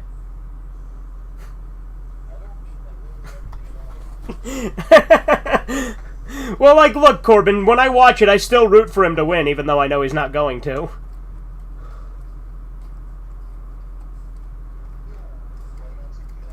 Okay, but hold on. Let me finish my thought, because I keep... Right. Yeah, like, yeah, obviously at the beginning he's a lot more sympathetic. But what I was going to say is, even though I, obviously, like I said, I think that there's no such thing as a point of no return, most people, like, a lot of people will not redeem themselves. And also, like, I am skeptical. Like, obviously, like, I am not endlessly forgiving. Like, if I see a slut, like a whore, like, be like, oh, I found Jesus. I don't believe you. Fuck off. I don't care. So like, even though I do believe in redemption as a concept, that doesn't mean that I believe that people will redeem themselves, because often people won't.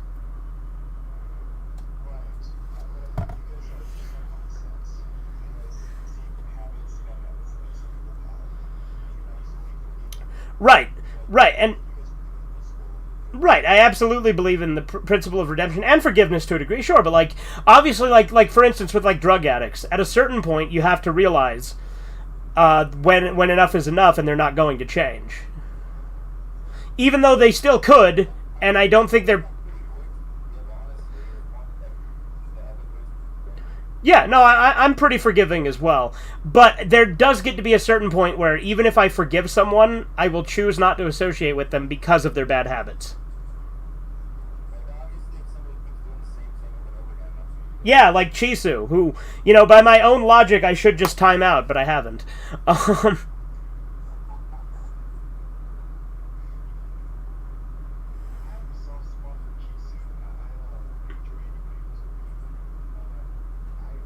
that is one of the faggiest sentences you have ever said, Hybrid.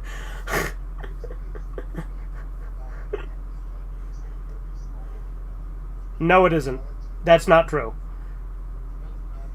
Weebs are super mainstream now.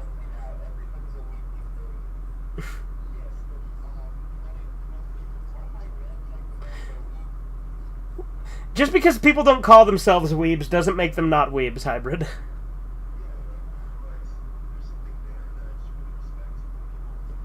It's funny, because I'm the exact opposite. When people claim to be a weeb, I have no respect.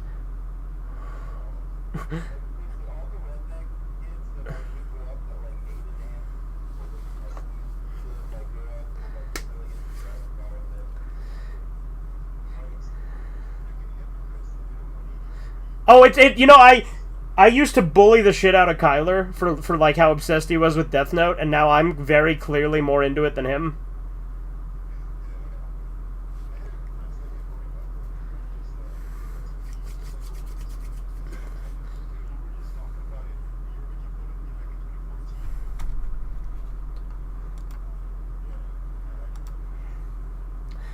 Alright, by the way, Corbin, I didn't even ask, it just played the next episode because I had done play all, so... yeah.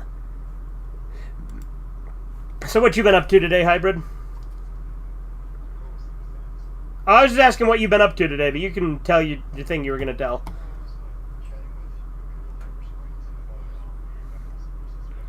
Of course you are.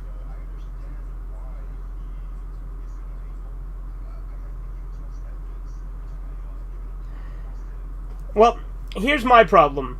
Here's my problem. It's not the fact that he's looking for evidence, it's the fact that he's a citations faggot. Like, I'm all for...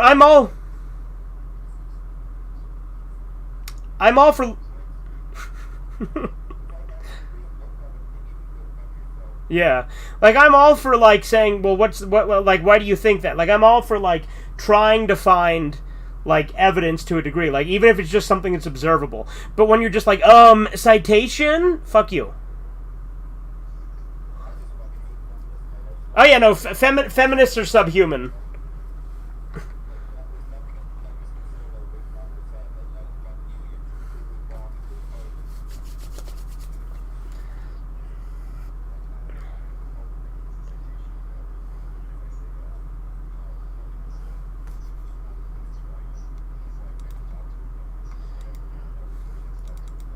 Yeah, legit, well, here's the thing. Most conservatives are feminists, they just don't call themselves that.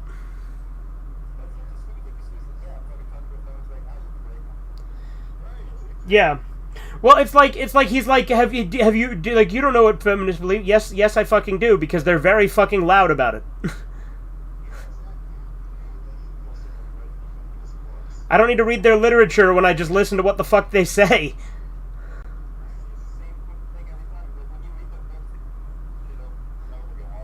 Yeah, like, this is why women shouldn't be allowed to read books.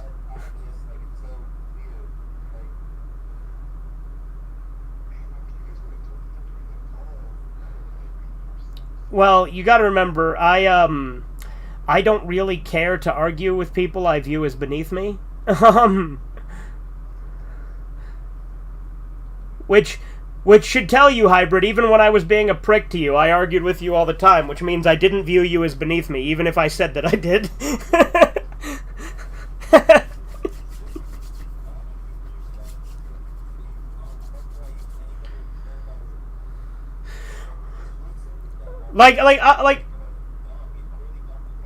Like, obviously I'm joking a little bit with the whole beneath me comment, but I do tend to not really argue certain points a lot of the time, because, like, to me, like, after a while it just gets stale and it's just kind of the same thing.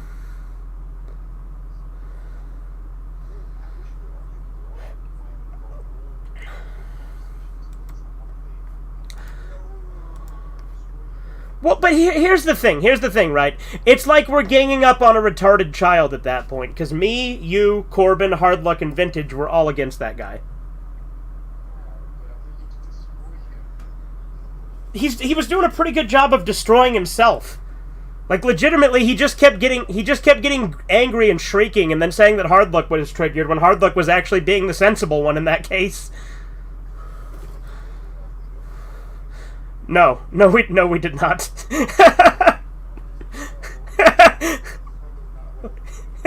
And I still do not like Hardluck.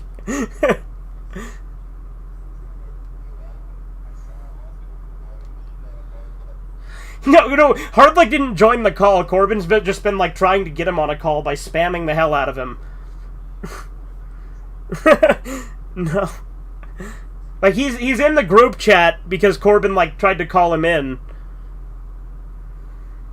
No, Corbin's been a fucking pest. He's been spamming the hell out of him.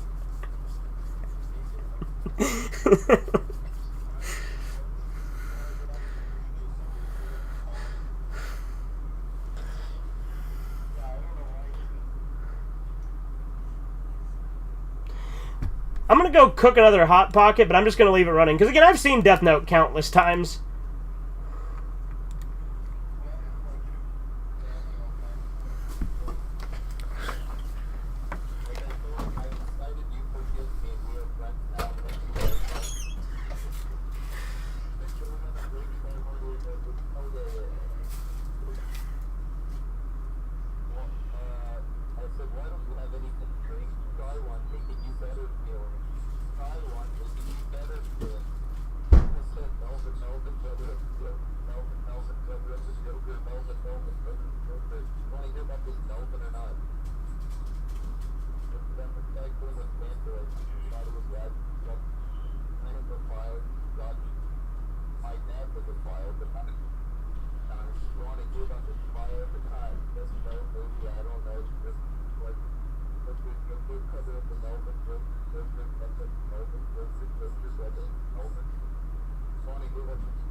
Oh yeah, fucking tweakers get really fucking edgy.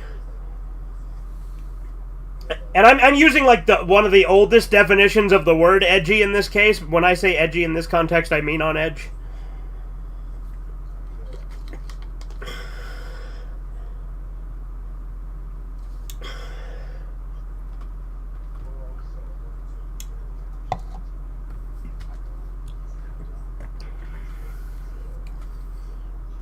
I, I,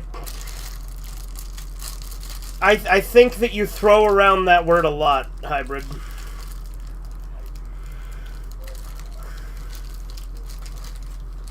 Like, I think you're a fucking sweetheart, dude, but like, that makes it hard to take it seriously when you're praising people.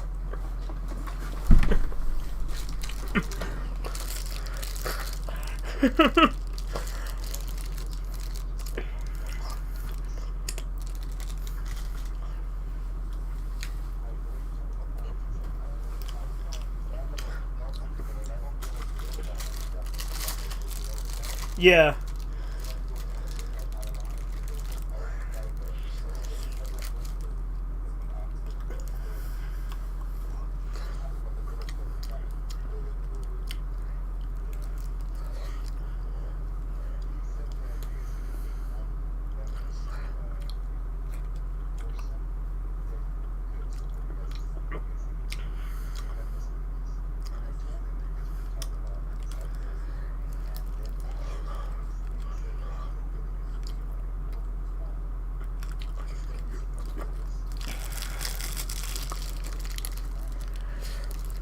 I didn't misunderstand. I just don't care. I'm not going to name a bunch of fucking dumb dykes.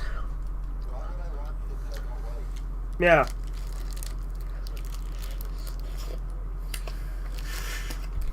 We are the Film Bros trademark.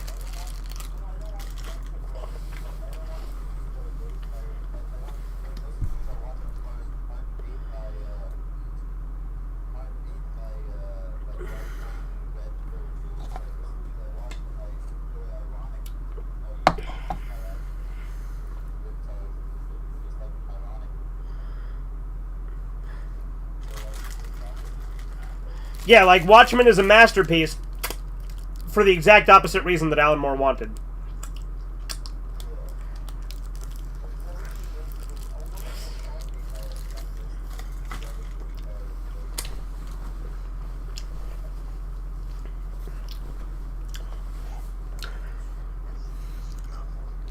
Well, obviously.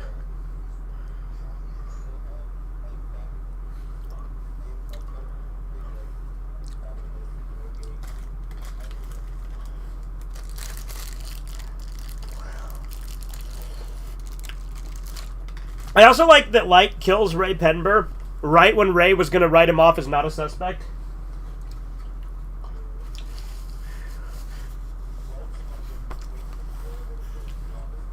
Yeah.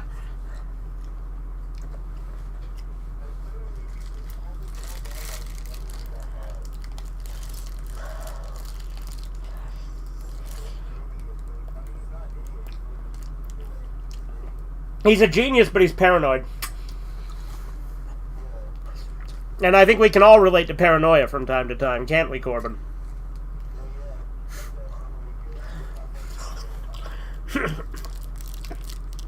I'm paranoid too on different things, but...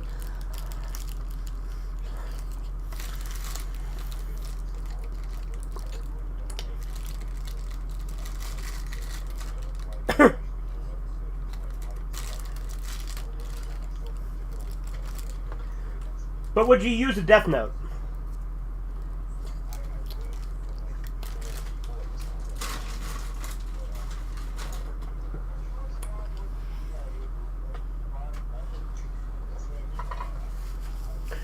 Well, I'd still count that as a target, Corbin, because there's a lot of people with that particular thing in common. I'm being very careful how I word things because they can hear me on YouTube.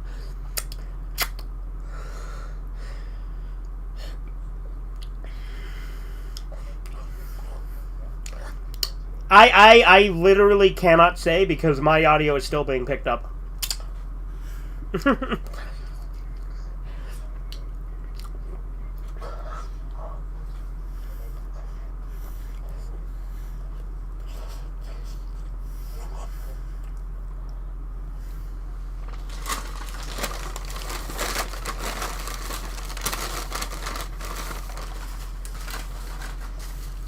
Let me just put it this way. I would use mine so quickly that the world would be fucking completely chaotic and shaken up overnight.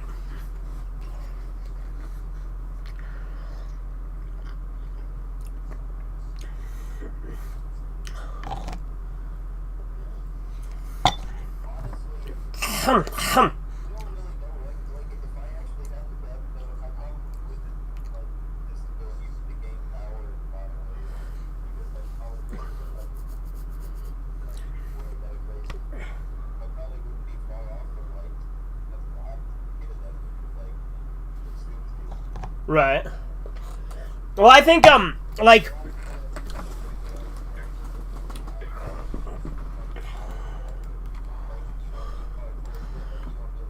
Well, here's the thing. I would use it. Yeah, like, I would use the Death Note for good, but there's no way in hell that I would be immune from using it for my own personal gain as well.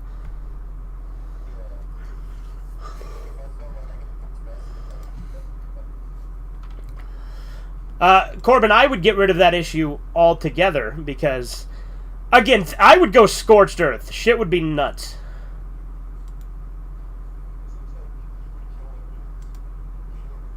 Bingo.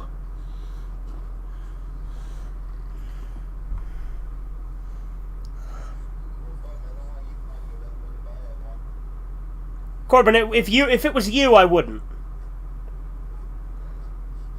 There's an unspoken bond. Well, it's not unspoken. There's loyalty.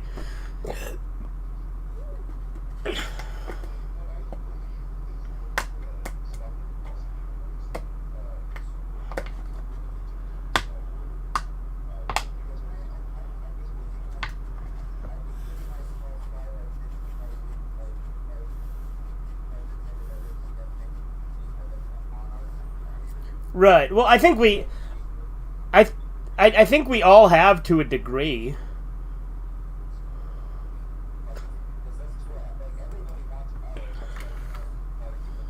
Yeah.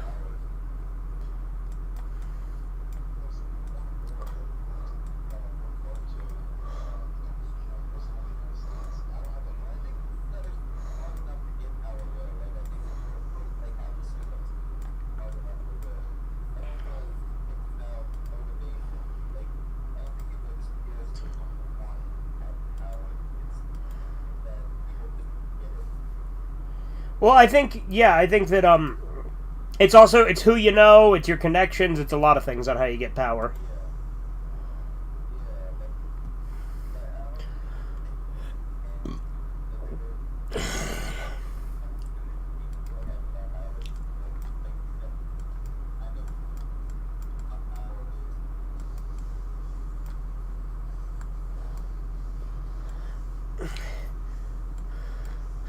But here's the thing about using a Death Note. If you were using a Death Note for personal gain, it would also be really easy to get caught that way a lot more.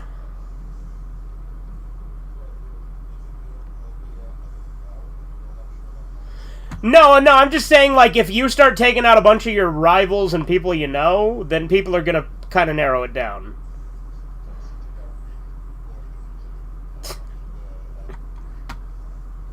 Why would I take out the Cucumber Clan? I love the Cucumber Clan. The Cucumber Clan is an endless sense of joy. I would never do that. I want him to thrive. Anyway, Corbin, should we keep going with this, or should we do something else, or what's the plan?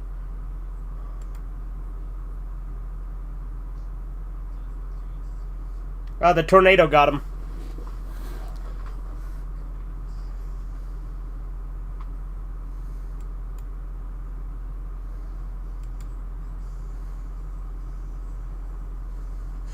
My stream is coming through here so much clearer than it usually does on Discord. But I was asking, what do you want to do now?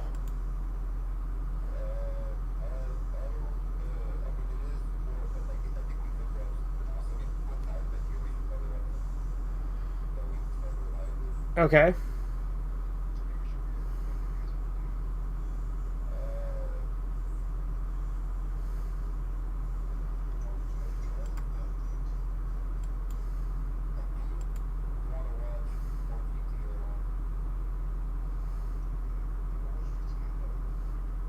Is that what I'm getting? Is GTO what we're doing? Alright.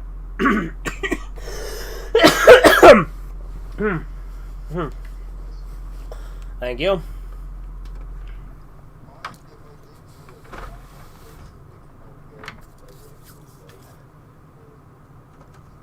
Yeah.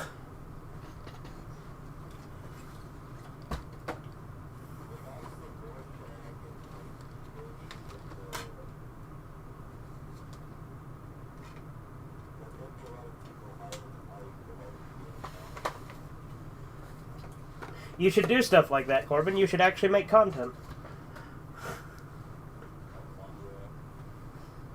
You know, instead of just waiting until I come up with something and shit it out.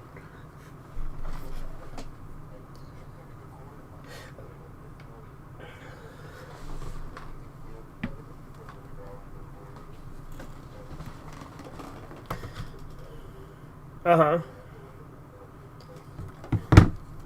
Yeah. No, because he does it when nobody else is home or he goes out to the car.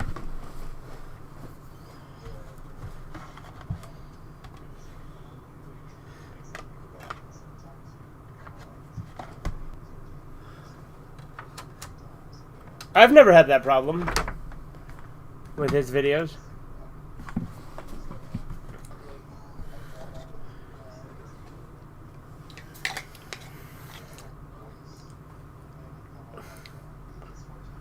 I honestly feel like that makes him easier to hear in some cases.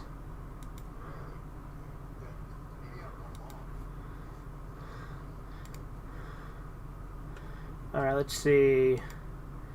What fucking episode are we on? We definitely saw this one. We definitely saw this one. Is this the one we're on?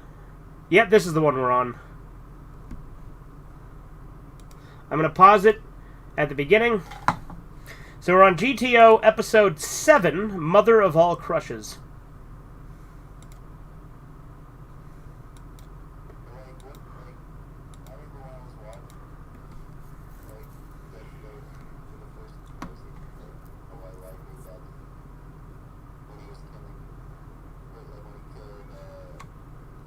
Lindell Taylor?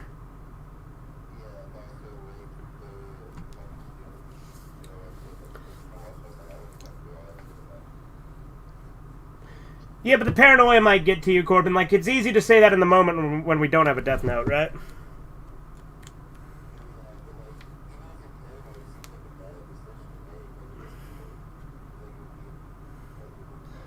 Yeah, like, it's... The risk definitely outweighs the potential reward in that scenario.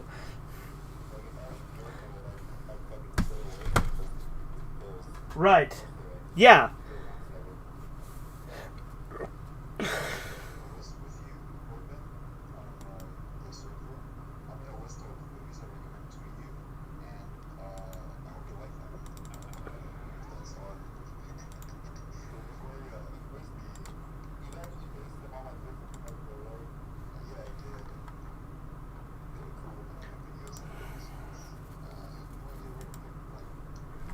You can put it wherever. You know I'm not strict with where shit gets posted, as you probably noticed. Corbinism in cinema. Hold on, I want to look at this now. Hold on. So we got Boogie, Atlas Shrugged, Idiocracy, RoboCop 2, American Psycho 2. What? No, American Psycho 2 looks like shit.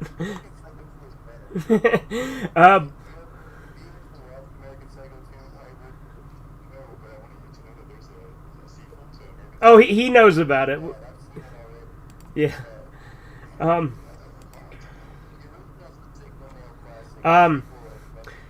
Blade Runner 2049.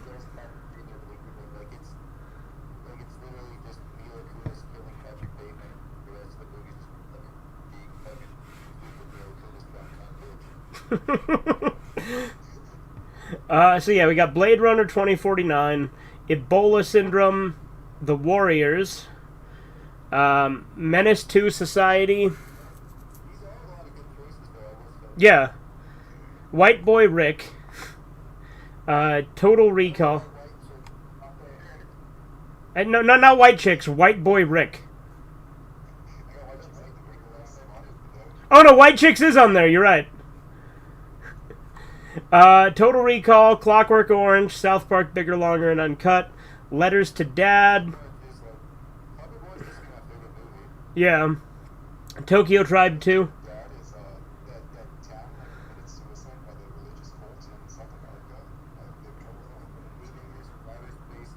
Yeah, gay niggers from outer space. Well, gay niggers from outer space is like the title. Like the title would lead you to believe that it's like racist and anti-gay, but it's actually not. just because of the title. Yeah, I don't blame you.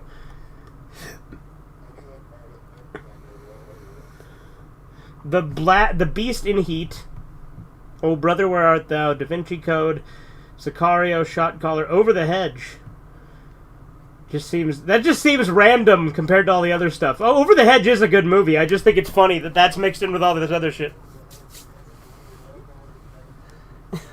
Well, Corbin, he is just going off your personality in general, so I guess he figured you'd like Over the Hedge, which is true because you've seen it and you do like it.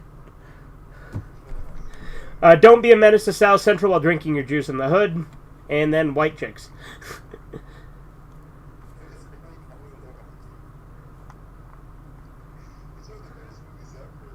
Dystopian movies with politically incorrectness for the whole family to enjoy with Corbynistic values. Your descriptions of things are spectacular, Hybrid. Alright, you guys ready to... Yeah, you should. You should do some top 10 videos of a bunch of different things, Corbin, but anyway... Shall we start episode 7 of GTO? Alright, 3, 2, 1, now.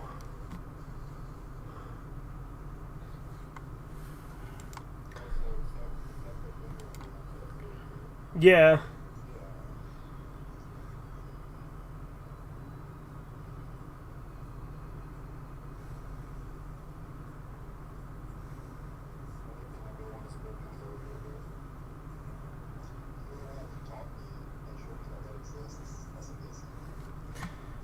Yeah.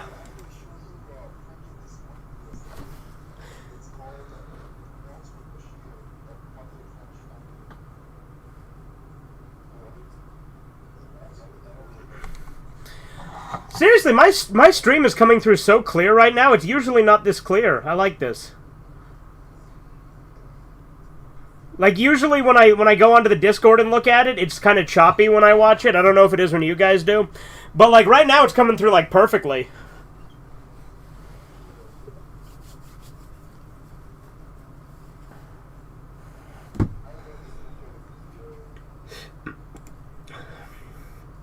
You know that, like, there's 2 different spin-off mangas.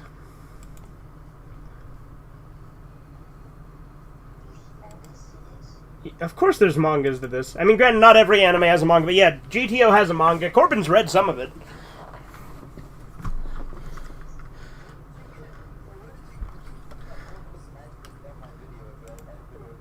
No, I'm pretty sure I came up with the name.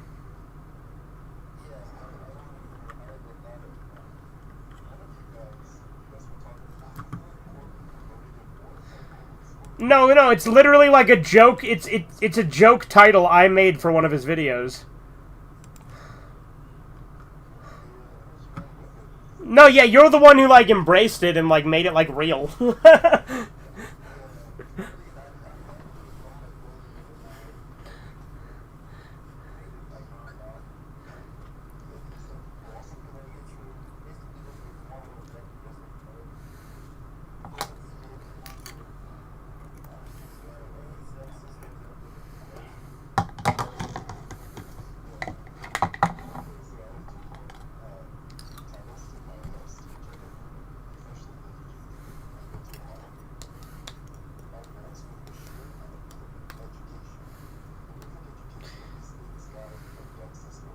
A fucking Ape Escape? What the hell? It's just straight up Ape Escape.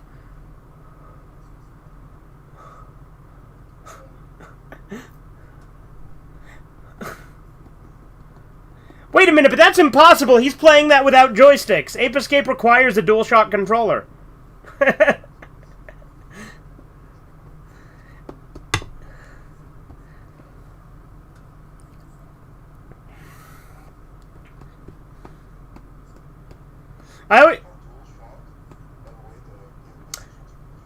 Because of the... So it's got... Because dual, because it's got 2 analogs, and shock because it has updated vibration.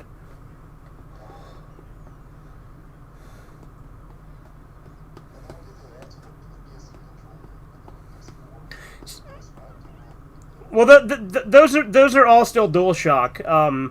PS5 it changed it to DualSense, but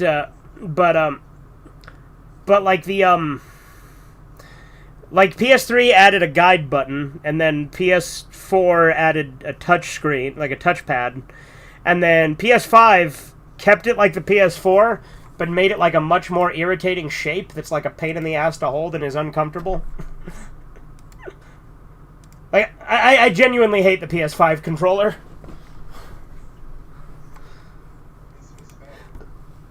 Like, I think that the 360 had the perfect controller. No, it wasn't. The original Xbox was way bigger. What are you talking about? No, it wasn't. It was really... Hybrid, hold on. Let's see if I can do this. Hold on. Is this gonna work? Maybe if I disable it here? It's not gonna let me turn my fucking camera on here. What if I deactivate it, maybe? Let's try that.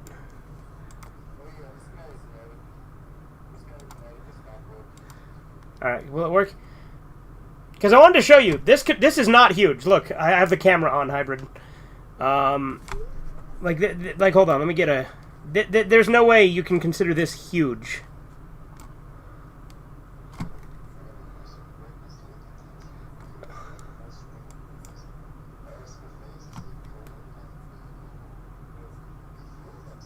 This isn't huge. This is like the perfect controller.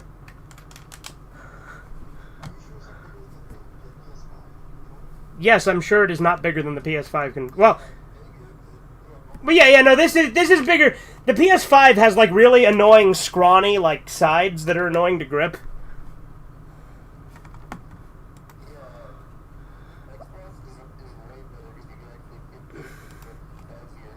Yeah.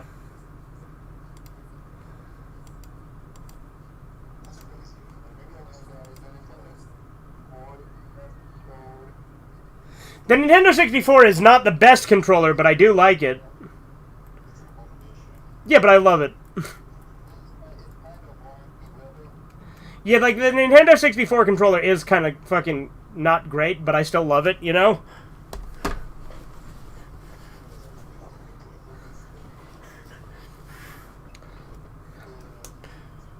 But no, like, legitimately, I think the 360 controller was, like, the perfect controller.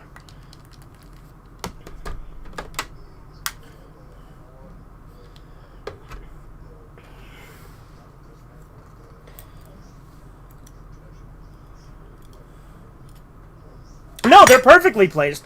Like, the 360, the way that they're diagonal from each other and shit is actually perfect for the way that you hold a controller.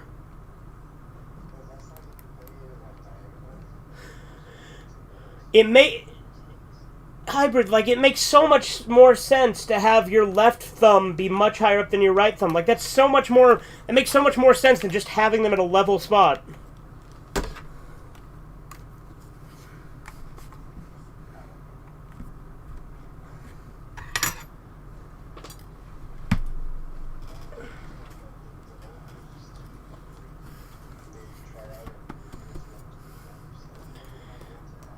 I think that just make the 360 controller again. There you go.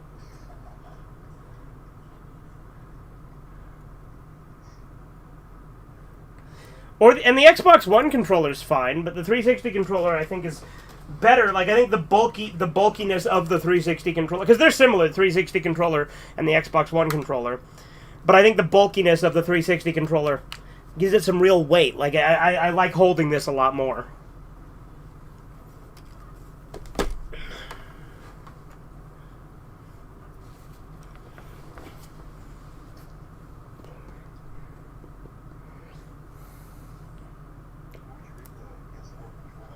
It's... I don't know, but it's better than the PS3 controller. Like, it's not the same controller. So the difference between a PS3 and a PS4 controller, the PS3 No, the joysticks. The joysticks are way too fucking close together on the PS3, and they're round on the top, whereas they're flat on the top of the PS4.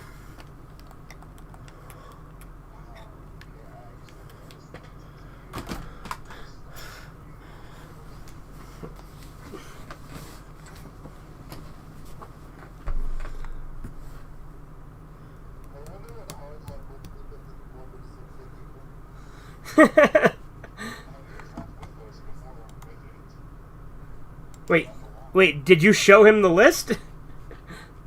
That's what Corbin was referring to, I think. Unless he was just referring to Corbinism as a concept in general.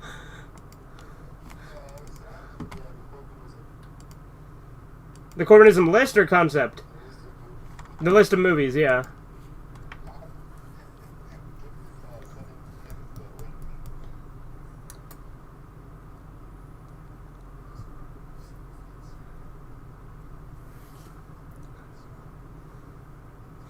Oh, is his mom a lesbian?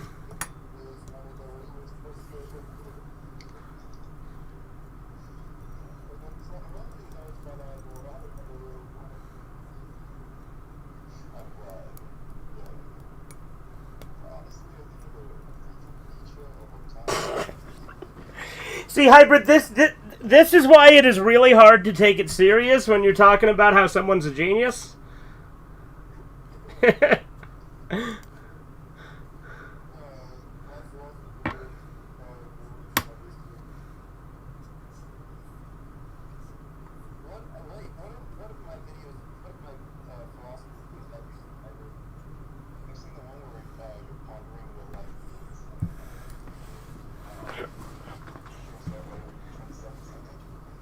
That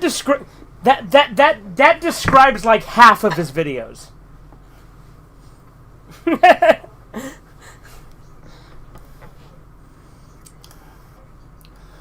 Well, that's because I edit his videos now. Like I basically I'm his editor now.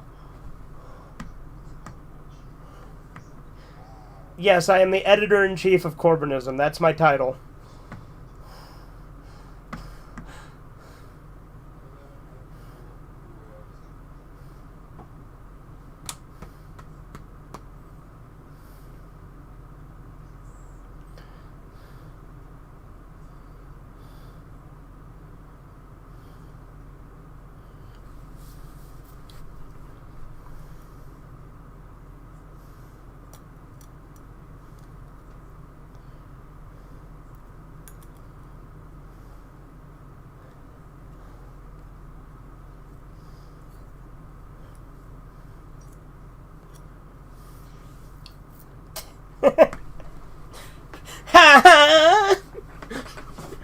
That fucking laugh.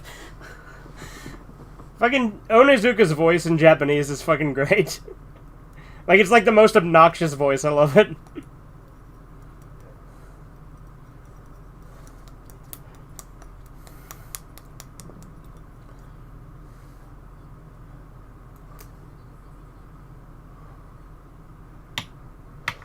You know something I always thought was weird? When you're watching something in a foreign language, but like the translation, the translation rhymes, but the original doesn't. I've never understood that. Like it's like a pun like that. Like there are puns you get where it rhymes within its native language, but you know what I'm talking about, right? Like it'll be something that in the subtitle, like for instance in Boogie, I said hemorrhage, not verbiage. How does that joke work in Spanish? How do you say verbiage and hemorrhage in Spanish, Hybrid?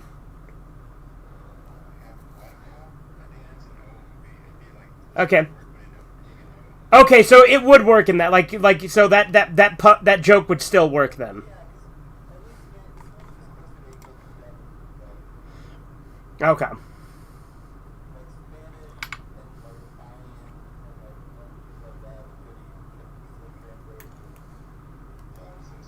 But you know what I mean, though? Like, there are some jokes like that, like, that don't make sense unless you translate them. So it's like, how did that work, you know? Well, that was an example I gave, but then you showed me that it wasn't a good example. Because like in Boogie, he says, I said hemorrhage, not verbiage. And so I'm like, how does that joke work if it's not, if the two don't rhyme? But you said they do rhyme in Spanish, right?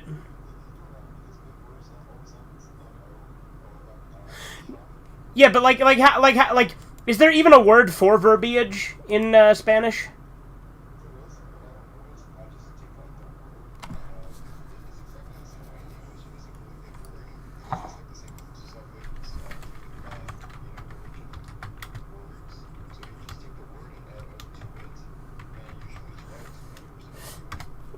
Alright, hang on. I'm going to translate English to Spanish on Google Translate real quick.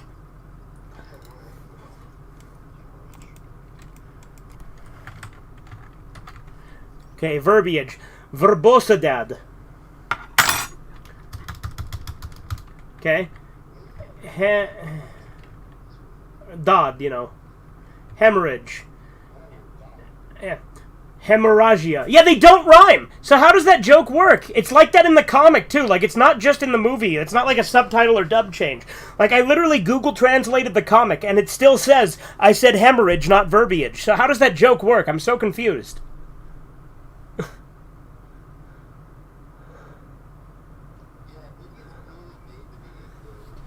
Yeah. But, like, there's lots of stuff like that when I'm reading manga, where it's like the translation has, like, a pun, but, like, the pun wasn't there in the original language. Like, it was, but, like, it doesn't work in, like, there are puns, like, in Japanese that, like, don't translate into English, and there'll just be, like, a translator's note that says, this is a pun for this. And then I'm like, okay, that I get, because it was originally in Japanese. But when it's a pun that doesn't work unless you translate it into English, that really throws me off.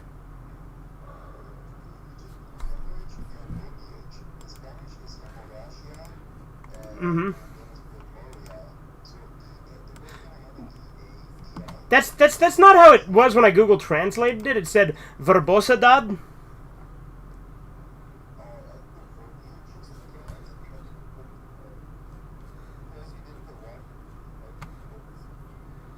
Anyway, point is, it doesn't really matter. It just confuses me. Like that's the best example I can think of.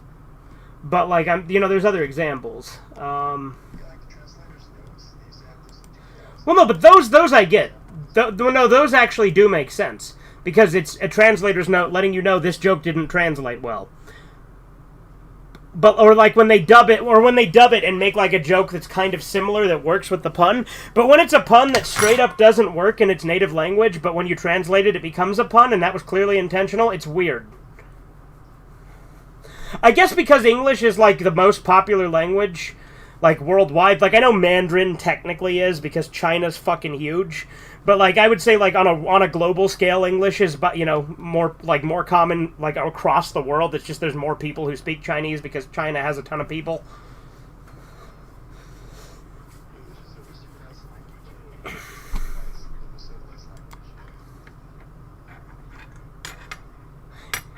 Anyway, I need to get back to paying attention to this because I was too focused on that pun thing for a minute.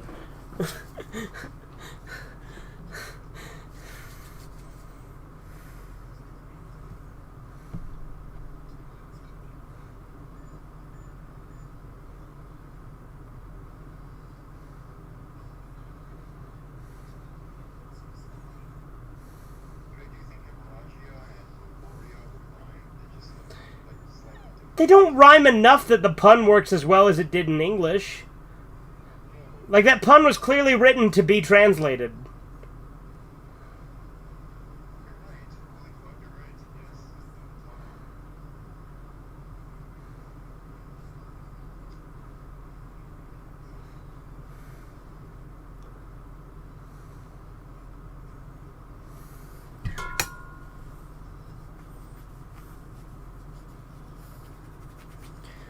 We need to watch more Shin-Chan at some point as well.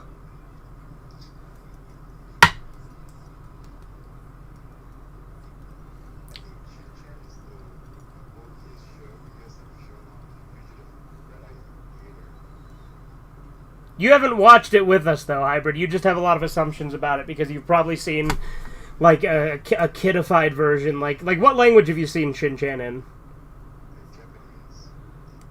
Are you sure? An episode, okay. Like the humor is less raunchy in the Japanese than it is in the dub, but it's still pretty fucking raunchy.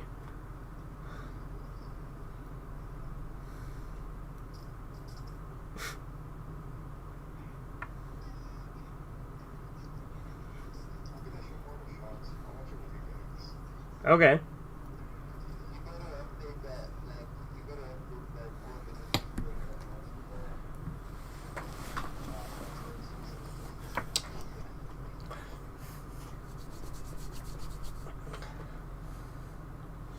He's bringing the fucking sumo with him.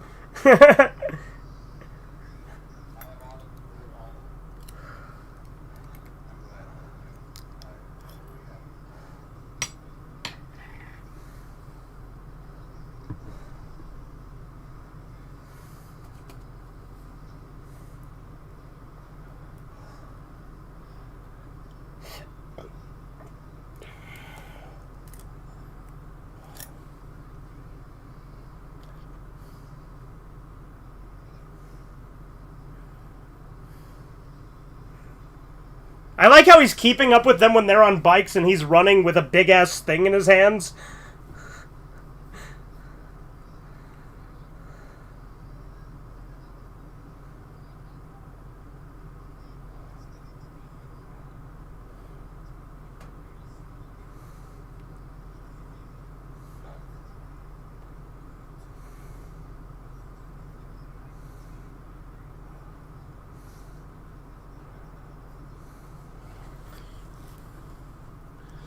I actually like that, like, even though this show is obviously, like, crude, like, there's always, like, a lesson he's actually teaching them.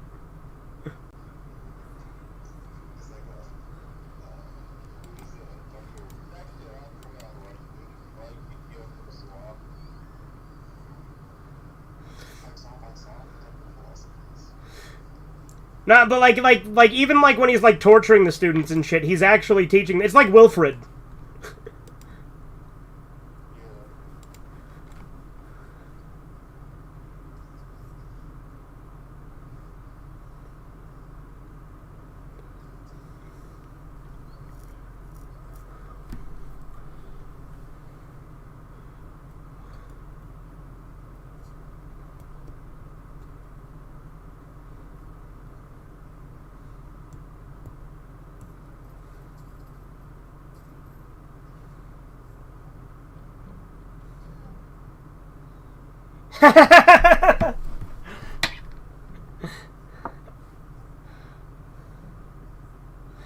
He's just going on a date with all the mothers.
I like how his mom literally said, "When did you start thinking like such a loser?"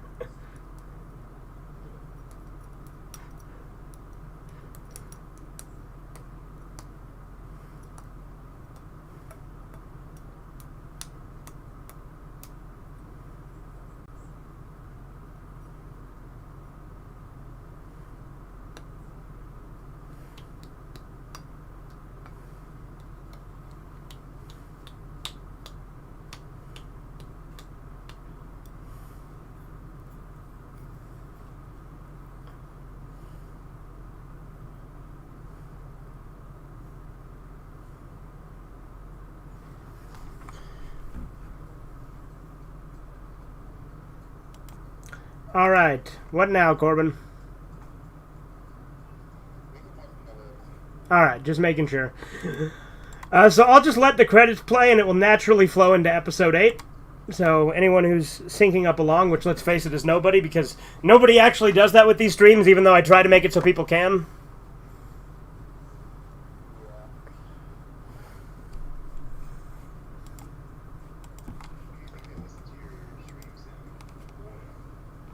I don't know who these streams are for, honestly. Like, Redeye Theater streams are probably like some of my worst streams.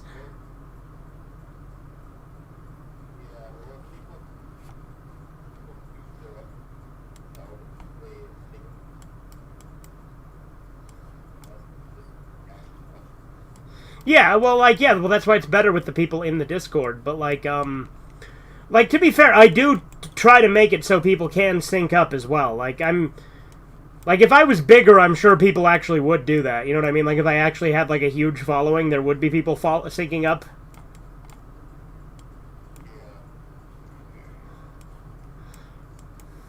But I'm not the only one who does commentaries like this while watching things. Like, a lot of YouTubers do this.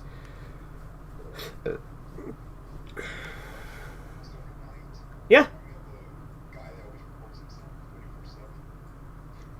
That's nowhere near specific enough.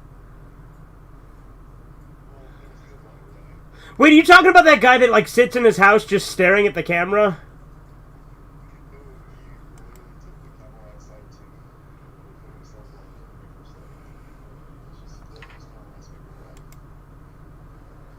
Well, I don't record all of my life. Like, I'm not filming when I'm at work. Why the fuck does he have Doraemon tattooed on his head? What the hell? And this is the next episode preview, but...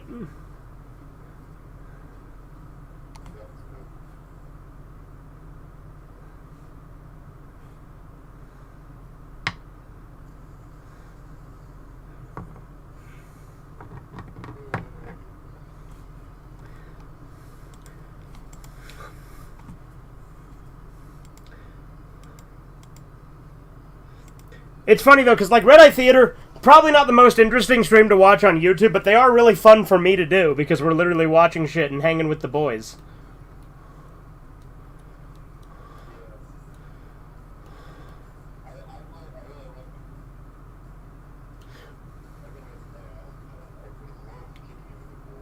Oh, yeah.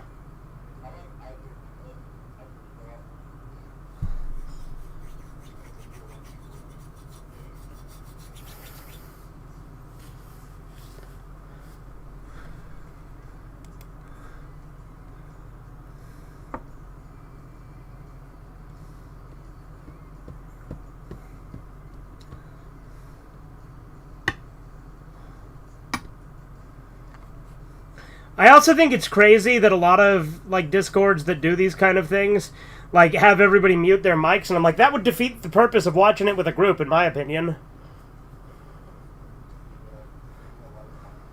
Yeah.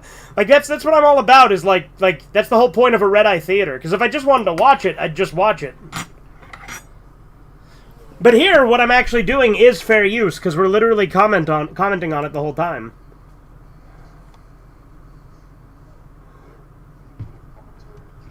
Oh, yeah. Well, I mean, that's essentially what it ends up being on YouTube.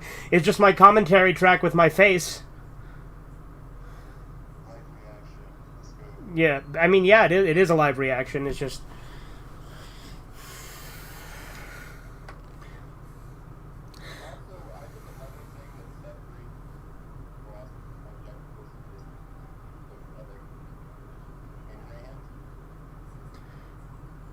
You cut out a little bit, Corbin.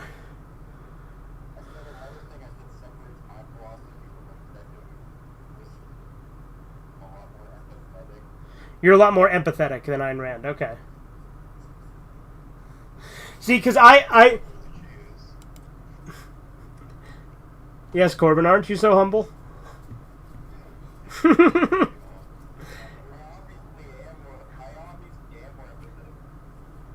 Yeah, no, you're obviously more empathetic than her. It's just funny that Hybrid's like, you're more humble than her, too, which is also probably true. It's just funny that if you say it and agree...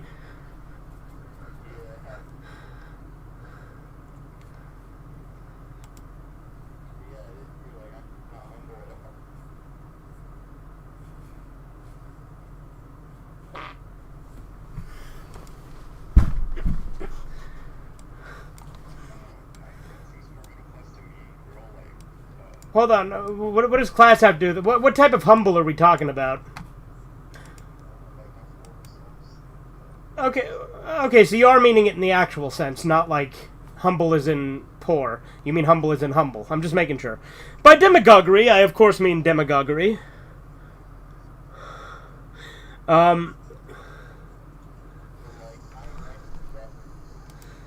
No, but like I wouldn't call us lower class hybrid. I'd say we're all actually fairly middle class. Yeah, Corbin's low. You're lower class in a sense. Yeah, but like you're not like low class. You know what I mean? Like I mean I don't know. I guess like you're not living in a fucking. Well, actually, I don't know. Like you have a big ass fucking yard.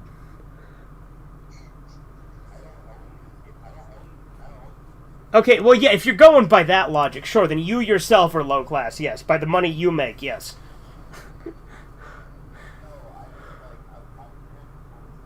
Oh, they don't. Yeah, I mean, but you're still renting a pretty big ass yard.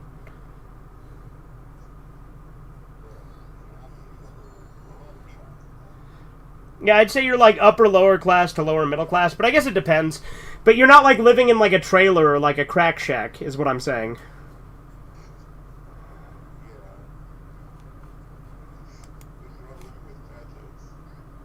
I mean that, but I'd say I'm definitely like middle class. Like I don't really think about class all that much. Like I own a house.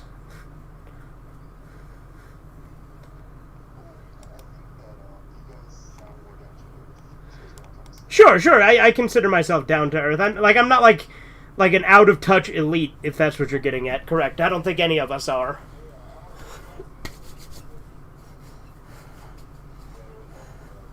Yeah.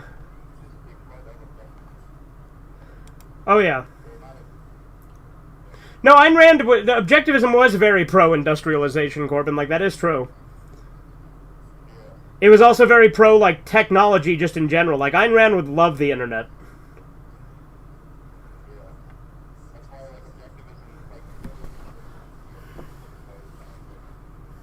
Yeah, it was.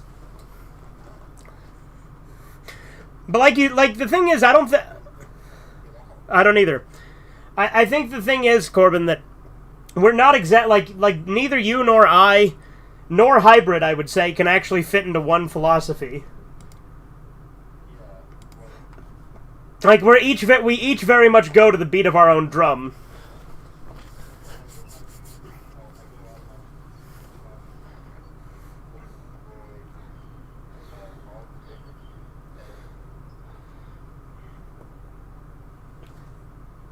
Dude, I wonder if his Cresta's gonna be just fine this time.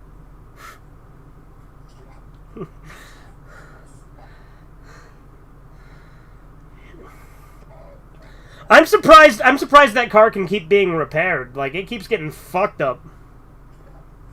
Like I guess, yeah. Like he's just losing a ton of money. Like it's been totaled every time, and he's just like, I don't care. It's worth it.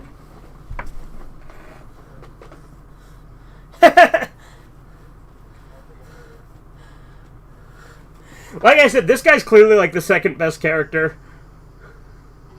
Oh my Cresta! That's like Joseph Joestar saying "Oh my God," but instead it's "Oh my Cresta."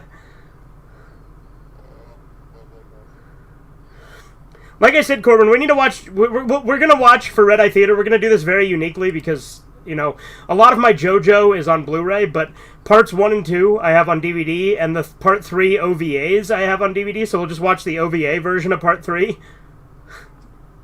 It'll be a really weird. Like it'll still work. Like the OVAs are actually a pretty good adaptation. They just cut out a lot of stuff.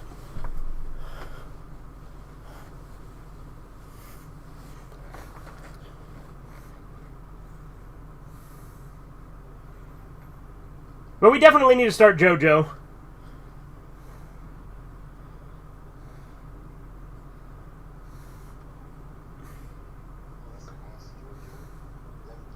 Yeah.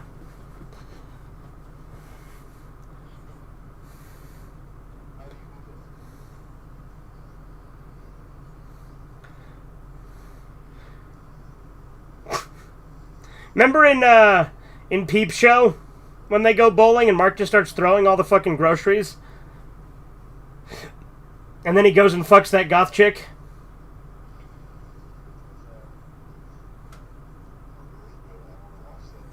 Oh, Peep Show's great. Peep Show is like objectively one of the best sitcoms ever made.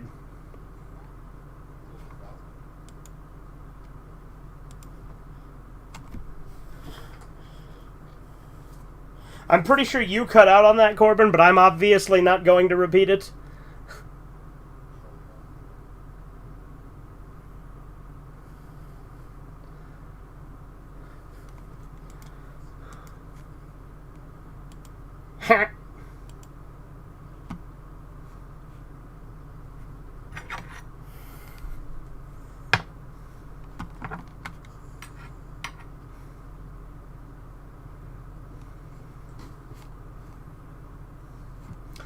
I think it's funny, though, that I'm like, yeah, I can't repeat that, and we're watching this show right now.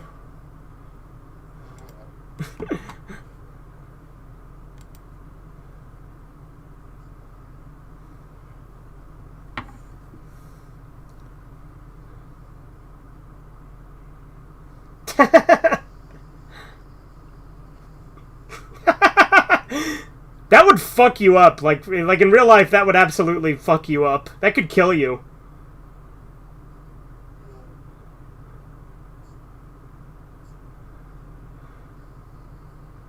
Like, bowling balls are, like, you getting smacked in the face with a bowling ball like that would pretty easily kill you.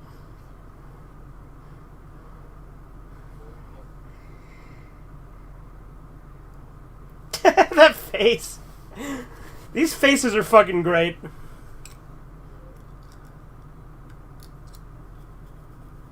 You thought this might happen? You thought you were going to start throwing bowling balls at each other?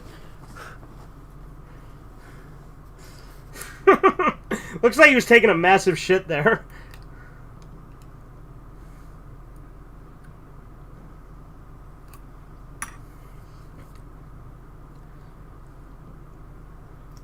How many episodes of Shin-Chan did we watch on that stream we did, Corbin? Did we only watch one?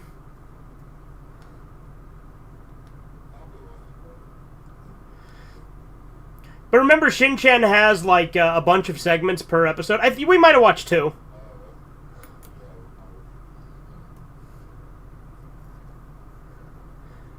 I don't even remember what stream that was. I think it was the stream that I just called Weeb Shit.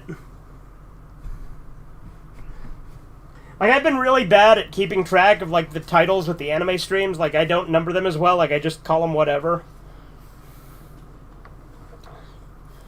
Like, it's funny, because I'm inconsistent as hell when it comes to stream titles. Sometimes they're nice and numbered so you know what it is. Other times it's just, like, a random title. Like, with Sopranos, I always update the title after. Like, I have it as, like, a random title when we're live, but then for the, like when we end the stream, I always change the title, but then make the live title the description. I actually used to do that with the Yick streams when I was first playing through it.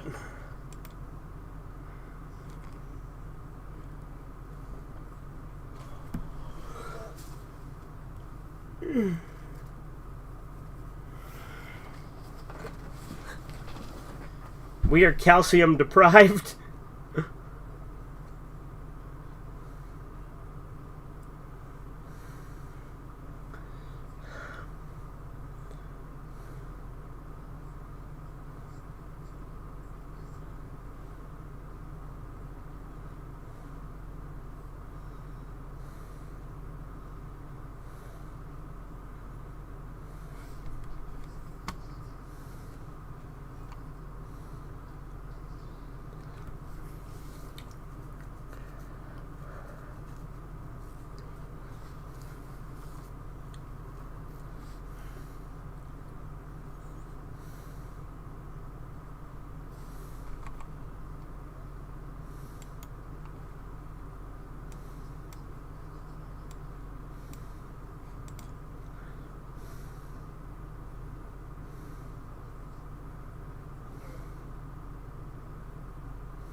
You know, Doraemon is like Mickey Mouse over there. It's like super popular.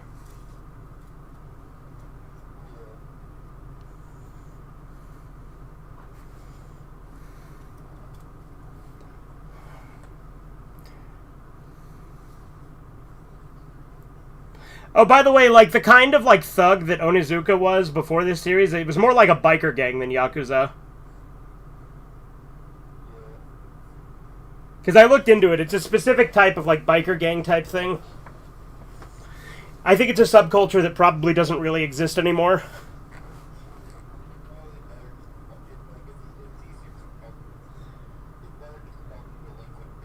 Yeah, delinquent, yeah.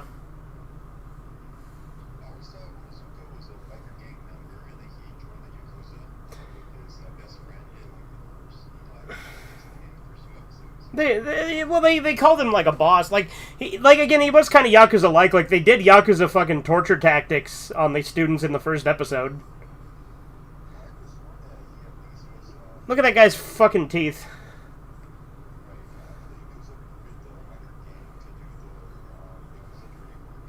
Yeah, maybe.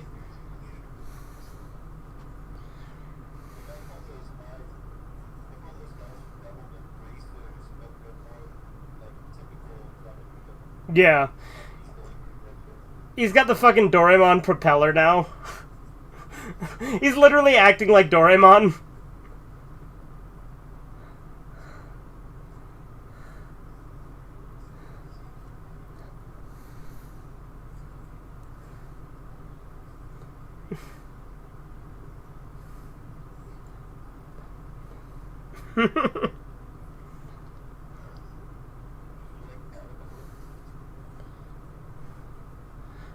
Fucking bungee jump them from a bridge.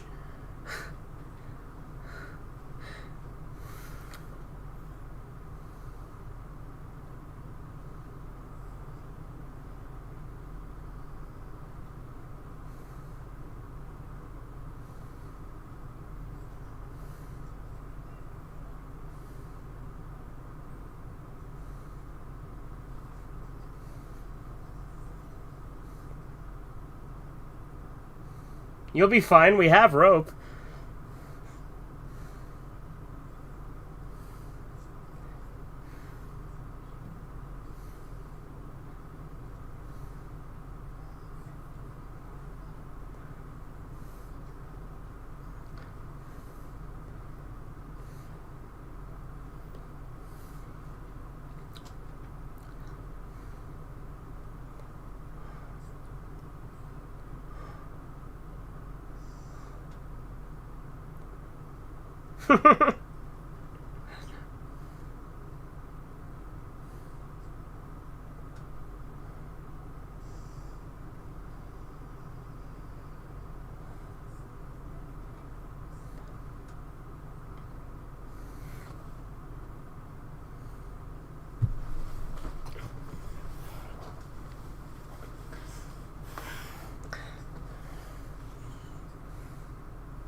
I'd never fucking do that.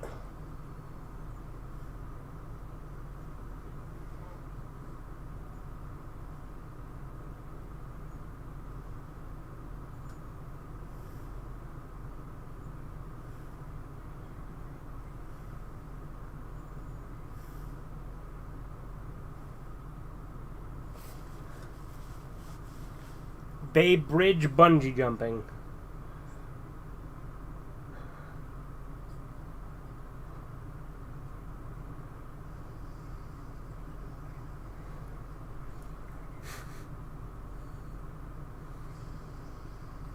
You just fucking smash the bowling balls. That would, like, hurt the hell out of your hands if you were able to do that because of the vibrations.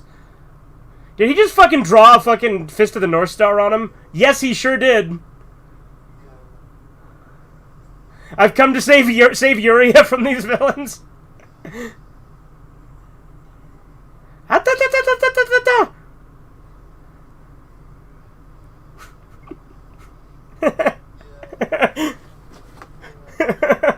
That's great. Oh, we also need to watch the Dr. Slump movies.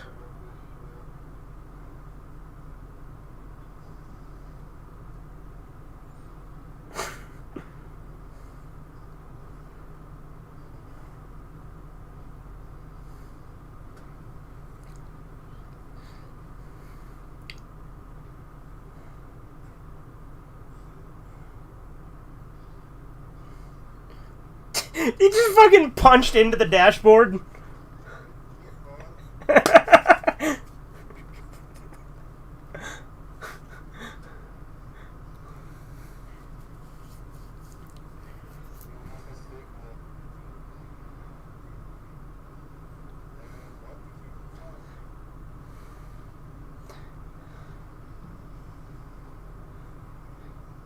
Is it going to turn to an Initial D parody?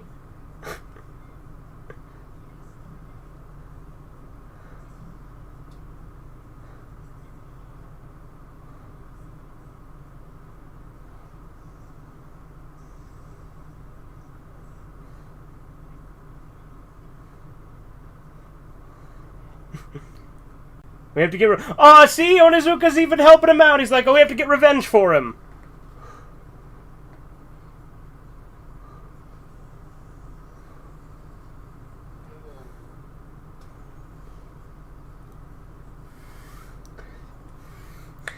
I swear, if this turns into an Initial D parody, then this will be great.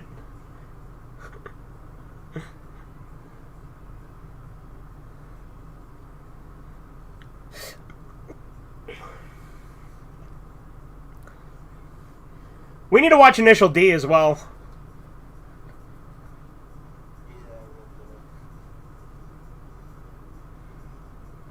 You ever seen the live-action Initial D movie?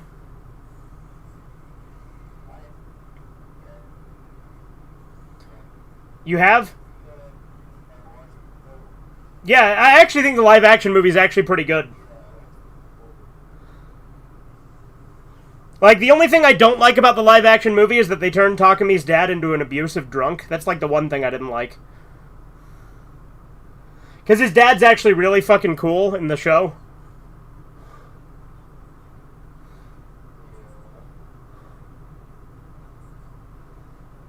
It's gonna be destroyed. I mean, at least he was a bro and helped him get it back.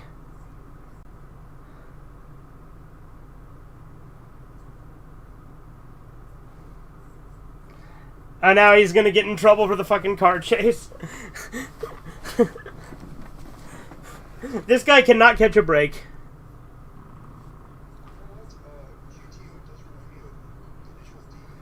Like, the art style is pretty similar.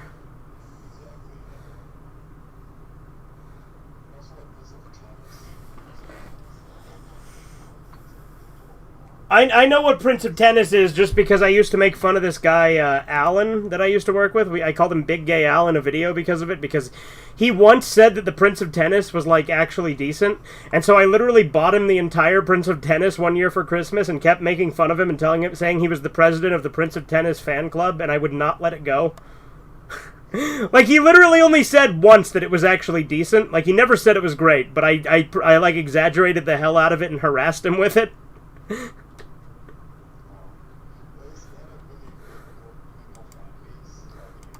Of course it did, because it's fucking gay as shit. Why do you think I called him Big Gay Al for it?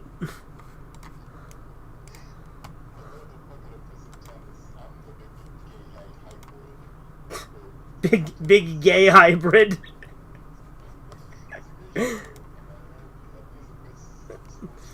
No, but I literally bought him the entire series on a Malaysian bootleg for Christmas one year.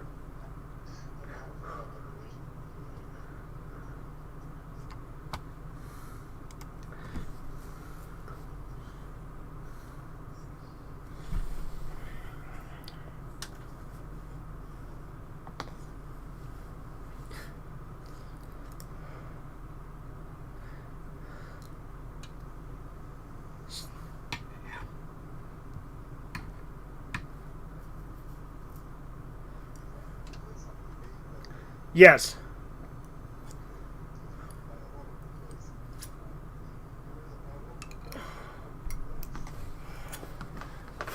Yeah, well, that's not my only source, but I can talk to you more about it later off stream if you want.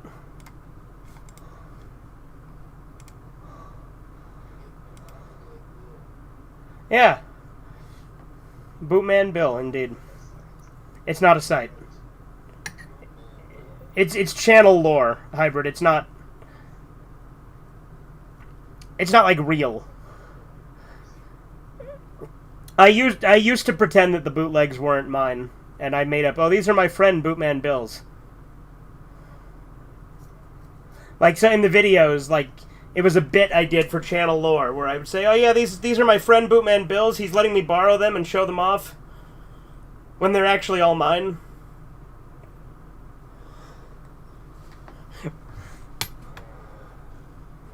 Yeah, I figured you probably had to go to bed at this point, right? Alright. Well, we've got one episode left on Disc 1, so it'll be pretty easy to remember where we are in GTO. We're on Disc 4 of Dragon Ball Season 3. And that's all we've watched today. Or no, we did Death Note. We watched... How many episodes of Death Note did we watch? 2 or 3? We did 3, right? Yeah. Yeah, that's right.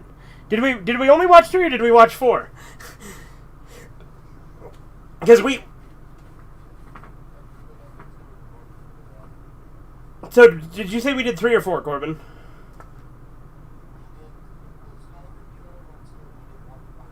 Gotcha. Okay, cool. Yeah, because with Death Note, we were talking a lot more during it because we've all obviously seen it.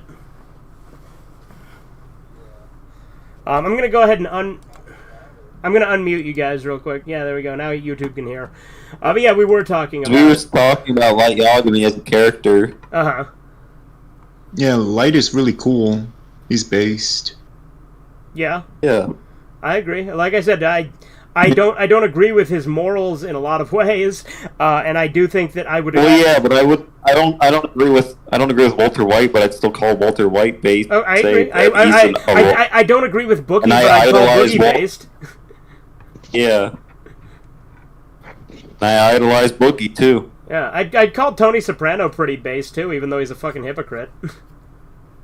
I don't idolize him. Oh, I don't really idolize. No, he's because he's kind of a pathetic loser in a lot of ways. Yeah. But he is based though in a lot of ways too. Yeah, that's why I like him though, because it's a realistic depiction of a human being. Yeah, I think the most base character so far in Sopranos for me has got to be Christopher, but I haven't seen a whole lot of Paulie yet, so I know you said he gets pretty. And also Tony's Italian. That's pretty cool. I mean, obviously not based by being Italian, but... Oh, it's because I'm sure you are, Corbin, that's why I am. Yeah. No, guys, I think that you're automatically based, you're Irish. Hoity-toity potatoes, 10th prestige lobby. So you think you're really Irish, funny, huh? my grandpa... It's really funny, Grandpa didn't know we're from Irish descent when his mom's name is Patty and has red hair. Yeah. Oh, right. And he has red hair. But yeah, I guess I'll wrap up this YouTube stream. Have a good one.